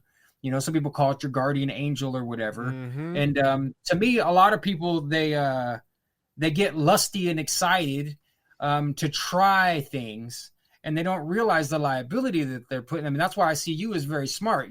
Are you willing to study right up to the edge of it? Obviously, yes, because you're one of the most knowledgeable people I've ever found about it. But does that mean you're over here in your closet performing ooga booga, jerking off onto sigils, bro? You caught me. No. You caught me. Right. Yeah. If you are, it's your business, and I won't judge you for it. But we understand that it's not fake. I've done enough little tiny magical experiments to have no doubt in my mind that it's not fake. It's hard. It's hard not to, though, right? Right. Well, that's why I call myself a sympathetic magician more than anything else. I think we're all magicians, whether we like it or not. The role that you play in the world affects everything and everyone at all times. And if you're in denial of that, then that's okay too, I guess, because most people are. I don't like calling it a sleep either. I would agree with you on that. I don't really like that terminology. I wish we had something, I call it levels of awakeness. I wouldn't call myself awake. I'm not awake. I don't know how much more I'm going to come online and realize how foolish I was at this date today in the future. None of us do, But I guess I would advise everyone to tread lightly and to find, if you don't have that natural inner voice that's telling you what to do, then tread super lightly and kind of like on Chan boards, lurk more, they used to say, right? Back in the day on 4chan, that's what they tell you. You try to type and get some information and they would just tell you to shut up, And in these kind of realms, it's the same thing. Like you don't want to jump right in and start doing stuff because it will affect your life. And it could affect it in a very tragic and negative way. I've had people write to me, bro, like asking me. I'm like, I don't like this is my magic right here. This right, like what we're doing right now. Like this is my magic. I just enjoy a good rabbit hole. Like I can't, like I see a good little rabbit hole and I peek down and I go, are we gonna do it? We're not gonna do it. You know what I mean? So I just enjoy being deep in research and like learning things that, when you give somebody a piece of information that they didn't know about, they just, oh, what the fuck? Like they go crazy. Right. Like I love that feeling. So, but I've had people write to me like, hey dude, what do you think if I was to do this? And which book should I read in order to do this? And I go, yeah, listen, dude, there's no one size fits all. And when it comes to this and to this, I'm talking about the realm of conspiracies, occult, esoteric shit. Like there is no one size fits all. Like I'm reaching out to professors, dude, that they're like their thesis or whatever it is that they do, the to get their PhD is like literally so fucking specific, but they will take that one subject and they will dissect it to its fucking core. And like, that's what they defend their thesis on or whatever. Like that one specific esoteric subject, that to me would be boring as fuck. That's why I look into everything. Like, oh, well, like how you said you believe in Jesus. I still believe in God. I think it's very important to believe in God. I think it's important to have a belief system. And like, bro, like the Greeks believed in a God, emanationists. They believed in the source, the one, whatever that was, if that is the number 10 or the number fucking 93 or whatever the fuck, or 69, whatever it may be. Like, it's whatever you want it to fucking be. You know what I mean? Like, it's whatever that's why I do children. Like, they're the most sacred thing because they're the closest thing to the source. And you see it with kids, bro. Like, my son thinks he's Optimus Prime. He's Optimus Prime, bro. He's living his reality. Who am I to take anything away from that? You know what I mean? Like I play along with it. Like, hey, he'll eventually peek through and not awaken, but you know, he'll be like, oh shit, you know, this is just a costume that I'm wearing, you know. Right. I remember one time we saw, you know, like there's the yellow Camaro that has like the little Transformers emblem on it, like that edition that they came out with. It's funny because whenever we see one of those, he'll be like, it's Bumblebee, and I'm like, yeah, it's Bumblebee. And then he'll be like, hey Bumblebee, transform. It's a fucking car. He's not gonna transform. You know what I mean? Like, and my wife will be like, oh no, he can't transform. Oh, why not? He's off right now. You know, he's taking a little. Right, he's busy. He's hiding. He's undercover. He can't. But do he it still now. believes that's fucking Bumblebee, bro. Because why? Because we do that. We emanate our reality. We live in our own auras. That's why they say when you walk into a room and there's tension, you can cut it with a fucking knife.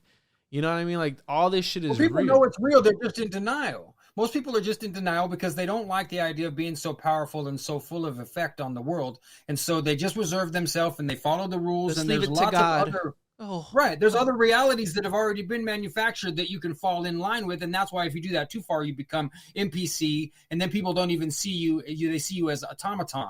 You're not even really awake, quote unquote. You know, you're not acting enough in your own regard that people see you as even being coherent or conscious or having a will, you know. But I would say the opposite of that is to have too much will.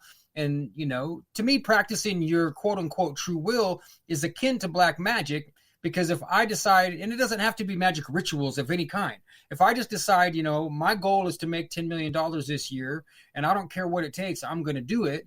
That's black magic to me, because I'm putting too straightforward of an arrow on my will.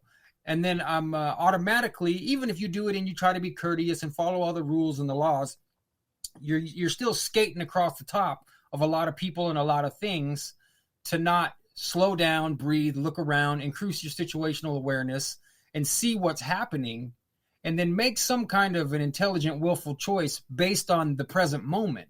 You know, don't set one pin in time, you know, hey, I decided in 1995 I'm doing blank, and no matter what, I'm doing that.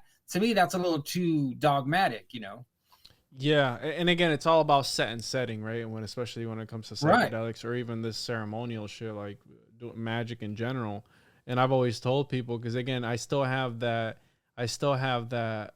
little, I consider myself a heretic. And I had somebody recently reach out and they were like, do you feel guilty? And I'm like, absolutely, I feel guilty. I am a fucking heretic. I'm what like my grandma would fucking hate. You know what I mean? Like my grandma's super religious. You know what I mean? Yeah. Here I am talking about all this blasphemy. Like, what are you doing? Like, you know what I mean?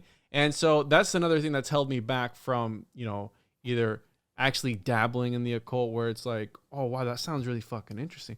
I wonder what would happen if I did that. I wonder what would happen if I you know, waited till this conjunction of something in the stars or whatever and invoked X, Y, and Z, and I wonder what that would feel. You know, and that's how it gets in your head, and you want to, you know, take a little step further. I always tell people, back the fuck up, because you have a filter.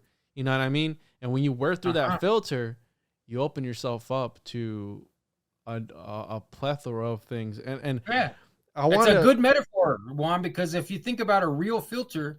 Now, what happens if you take the filter out of your HVAC? Or what if you go and take the air filter off of your car? It'll work. Gonna happen? It'll work. Right, for a minute, until something blows, until it's a dust storm. Yeah. And now you're hurting, you know, and that's for real about your spirit. A dust storm will also hit your spirit. And if your filter's not in place, then you're going to, you know, how do you get the dust back out of your spirit? I know how to pull the motor apart and rebuild it, but this thing's a little different. Yeah. Yeah. How do you pull it apart and rebuild it, you know?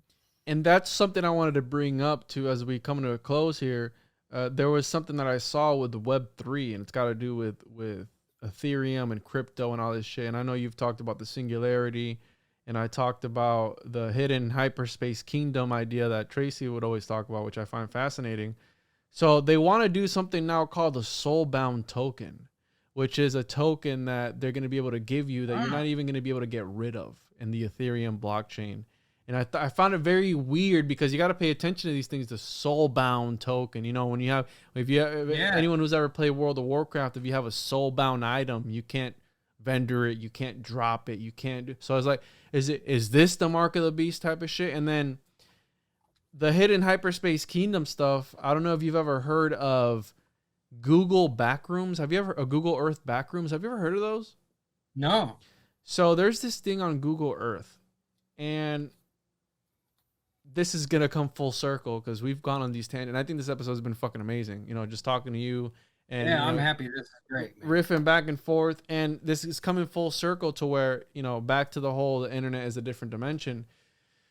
They put these tools at our disposal, and if you know, there's things such as the dark web which do exist. You know, if you've ever dove down, I've never been on the dark web before. I know people who have, and obviously you can use your imagination for those type of things, but you know, they put these tools at our disposal, and you can either use them for good or use them for evil. And we know this, right? So Google Backrooms, Google Earth Backrooms, it's supposedly, some people say that they hacked the software on Google Earth, whatever, and people are able to input, you know, you're able to take pictures, right? Whenever you use the Google app, the Google Earth app, and you're able to draw a room or something like that, or a location. And there's a way that people troll this shit. So there's certain points, and you can YouTube this or Google it, whatever. There's certain points on Google Earth that will be a point in the middle of nowhere, but if you drag and drop the little yellow guy, it teleports you into this whole fucking like different, like a room, like a crazy looking sci-fi thing. And it reminds me of what Tracy talked about, where these hidden hyperspace kingdoms where the elite simulacra of the hidden hyperspace kingdom. So what if, again, and they just blow it off like it's just people hacking the system, you know, it's fake, right? Is it really? Like, is it, you know, that's what they told Truman every time he would try to go down that one road that he couldn't go down. Like, no, you got to turn around, we're repairing the road up ahead. Damn, motherfuckers, you guys are always repairing the road up ahead.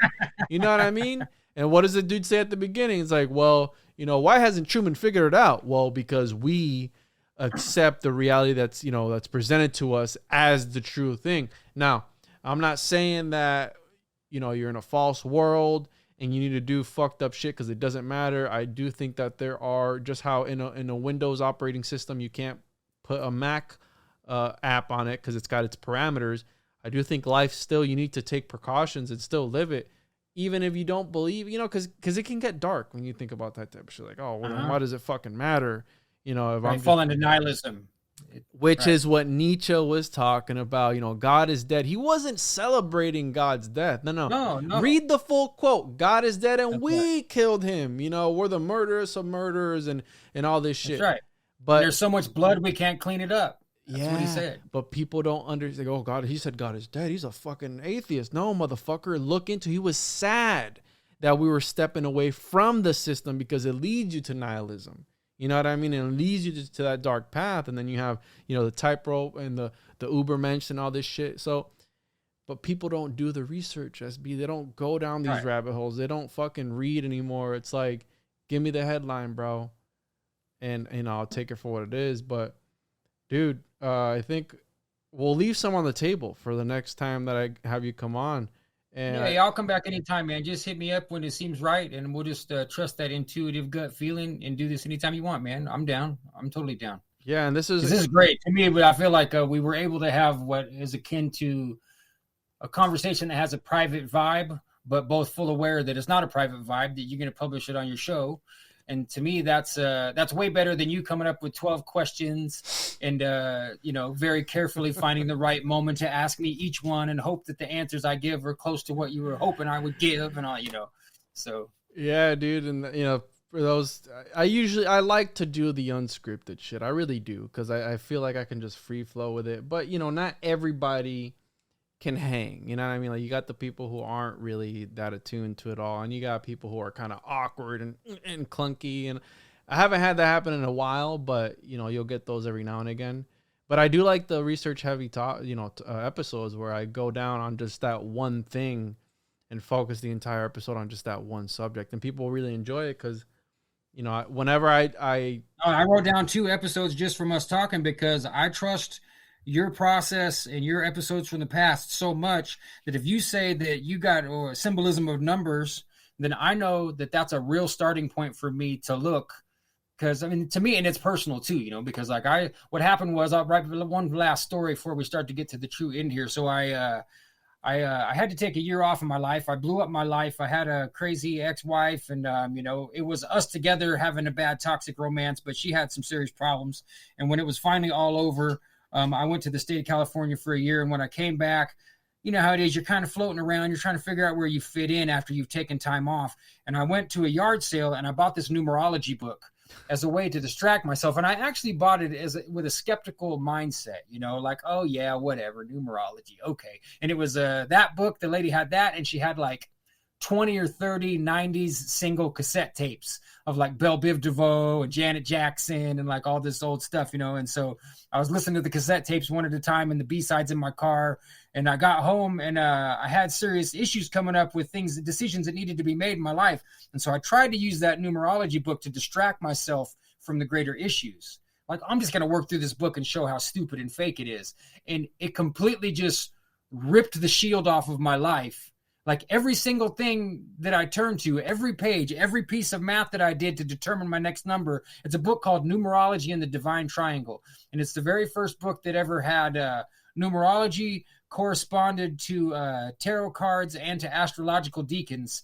And so each reading has its numerological reading, and then it also gives you some insight about the tarot correspondence and also the correspondence for astrology. And it just blew my mind, man. And I really couldn't, you know how it is, like people say they find flat earth that way, right? Like, I went out to show everybody how stupid this was, and I'm going to prove it wrong. And, you know, and then they say, well, now I've been out here talking about flat earth for 4 years because I could never prove it wrong. And I found all this stuff. Same thing happened to me for numerology. And that, I would say, was the key for me to take a softer and more courteous and kind look at esotericism, occultism in general, because I also was raised in a Christian background. And if you go to my blog from 2009, when I used to do some writing back in the day, you know, my blog entries are pretty anti-occult across the board. It's not like I'm attacking people, but I'm wary of it. You know, I've got that shield. The same thing that you said, that kind of guilty feeling of being a heretic. Mm-hmm. I'm not saying it's even bad to have it. I still have it to some degree too, but not like I did back then in 08, 09. And that numerology book was the seed that was planted. And they're Christians. The book is from a Christian perspective. So to me, that was a mysterious thing to find, is that there's this huge realm of what we would call mystical, Kabbalistic Christianity. That's a thing, though.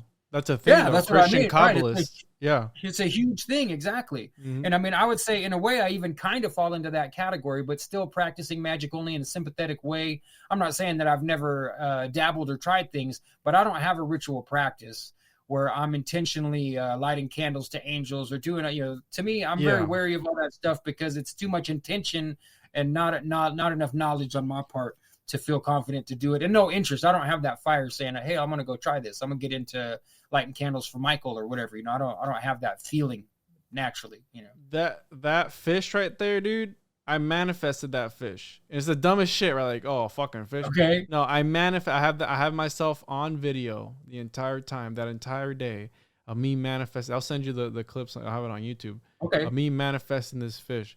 It's how you said, you don't gotta fucking, you know, put an altar up and do all this shit. Like, a positive mindset and positive vibes and energy, and you can fucking do whatever it is. Like, I always tell people, careful what you say when you know, spells. Like, it is like sometimes I'll have something on my mind and I don't say it. It, so like I don't manifest it. Like, I'll, you know, some fucked up thing that'll just come up in the background. I'm like, damn, it'd be fucked up if I, you know, jumped off this bridge or something. Like, 'cause you know, you get those thoughts, like, what would happen? Intrusive thoughts. Yeah. Oh, you know, and then it's like, I don't say that shit. Like, oh, you know what I mean? Like, or like anything, like, oh, hopefully he doesn't have a fucking accident on his bike or some shit. Like, you know, I don't think that, because once you put it out there, it's like an echo effect. It's like it'll bounce back sometimes stronger, and like that's the whole ceremonial magic shit. Like, we all know it's real because we've all had it happen in even a small way or a big way. Everyone's had it happen to some degree, where something you said or did altered the course of the present reality enough that you can look back on it and go, hey, that, you know, I said that first and then it happened, you know. So I'm very careful with my language too. All the words that come out of my mouth, ideally, I want them to be like a prayer, you know. Yeah. That it's all in the goodness and kindness mode. And I'm not perfect, obviously. I'm human, but that's my intention of my heart, is to have everything be me acting affirmatively in the world, regardless, you know. And to wrap up on this point, you know, talking about not believing in certain types of shit. Like, I don't really believe in astrology or anything like that, you know. And it's funny I say that because I'm talking about like magic and all that shit, but I don't believe in it until I had a reading done by Kaylee. And everything she said, bro, everything, she doesn't know me. Like, I just met her. She doesn't know me. Right. Everything she had said was like spot on. Like fucking spot on. It was scary. And That's I'm like, what that numerology book did to me. Exactly. Like, she doesn't know me. She's like, yeah, and you have the birth chart of an alchemist. And I'm like, what the fuck does that mean, right? And again, I consider myself the rabbit hole master. And last night, I was on the YouTube app because I was up to like 3 or 4 in the morning because I have a newborn. And it was National Tarot Day, right? And it was like, here, have a free reading on YouTube, right? On like the YouTube app. Whatever, I clicked it. And I'm just shuffling the cards, and it told me to pick one card. It was a 1-card reading, and then to pick a soul card afterwards. So I picked one card, and as I'm picking the card, bro, I'm like, I don't know. This one. And it turns out it was the moon card, right? It's like, yeah. So, cards suggest that you may be feeling uncertain about your path. In the dark of the night, it can be difficult to see clearly, but there is a moonlight representing your intuition. This will guide you to your desires. As I was saying, I don't know. Boom. It's like this. And then it was like, well, do you want to pick your soul card? I was like, sure. You know what I mean? Let's fucking do it. I had just brought this up on a fucking podcast with Gabe. And being the rabbit hole master, my soul card was the Hierophant. Nice. The man of mystery. Now, this art is really fucking gay and stupid looking. But that looks pretty what would we call pretty Knights Templar, man. Yeah. It's those keys look like they might be representing some peepees that aren't there no more. Got a dyke here, got a dyke here, and some dude, the King Arthur. But the Hierophant card, which I was like, the man of mysteries, the Hierophant. He's always searching and shit. The number 5, which is representative of that. But I don't believe in this shit. And then you have moments like this where it's like, man, that was really weird. You know what I mean? Like, what are the chances that I get that? And so, Right. How many coincidences, how many synchronicities before you give up on saying, I don't believe, and start to say, I don't know. I don't know what I believe anymore. Because that's exactly what happened to me, man. And it changed my life path forever to mess with that book. Exact same story that you just told. And instead, I went with it, but also didn't become someone who's practicing. Because to me, that implies that you're not, whatever is in your life already is not enough. If you have to go shortcut and shit. That's what John D did. He thought that he knew all the knowledge and he needed to go into the metaphysical to find more. You know what I mean? Right. Yeah. And to me, that's a mistake. Like, I trust my life and God and everything as it is enough that I don't feel like I need to cut any corners. To me, that would just be me being impatient. If I got to start wanking on a sigil or drawing a circle with a sword on the ground, I feel like at that point I should take pause and wonder, like, maybe I should just wait, just be patient, sit quietly, right? Because it's hard to sit quietly, man. Yeah, I know. Yeah, especially when you're reading about all this shit. So, SB, any closing thoughts that you want to leave the listeners with before we get the fuck out of here? Any concluding thoughts? An easy closing thought from this having such a good conversation would be that if you're listening to this and you feel like you have a calling to put your own magic into the world, then do it. Because if it's just as simple as Juan starting a podcast or me writing songs on the guitar or whatever it might be, maybe it's just doing more cooking in your kitchen, then take the risk. Is it a risk? Yeah, of course it's a risk. You start cooking, you might splash hot grease on your junk. Who knows what might happen? But it's worth the risk. And other than that, man, I'm just very pleased to have been here. I'm glad that you reached out. And like I said, I'm glad to come back anytime. And of course, now I'll probably have to go listen to this again and send you a half dozen links of all the things that we talked about that I took some notes. So, but I'm excited. I don't always go back and listen to what I do, but I can already feel it that this is going to have to be a replay. Yeah, most definitely. We touched on a lot of points. And thank you so much, SB, for coming on, dude. Really appreciate you. And yeah, again, for those that don't know, your show was one of the main factors that really pushed me to take that next step and start my podcast and start looking into the weird, esoteric, occult shit that has led me to where I am today. So, and you should definitely start it again, bro. I appreciate you. And for those, can you plug your stuff one more time so people can find your work? Yeah, sure. Easiest way to find me is sbalger.com. Now, if you want to see the art that I've been making, that's on my Instagram. There's a link there. It's Neosewio, Neosewe.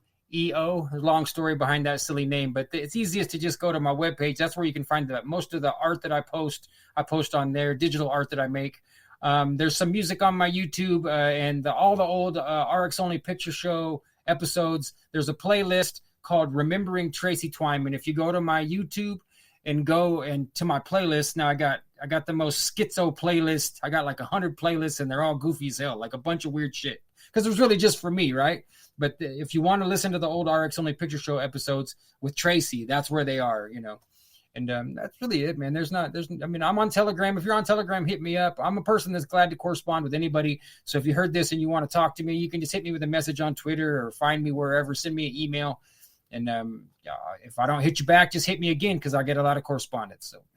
Right on, SB. Thank you so much, brother. And thank you for those that stuck around this long. Make sure to follow me on social media at the Juan Podcast on all social media platforms where all the lizards reside. So hit me up on there, patreon.com/the101podcast, rockfin.com/the101podcast, Telegram group. Link is in the description of this episode. Come on there, talk shit with us. You know, we have a good group of degenerates on there. We talk about dog dicks and such things, right? So, yeah, we'll catch you on the anal birth of the homunculus.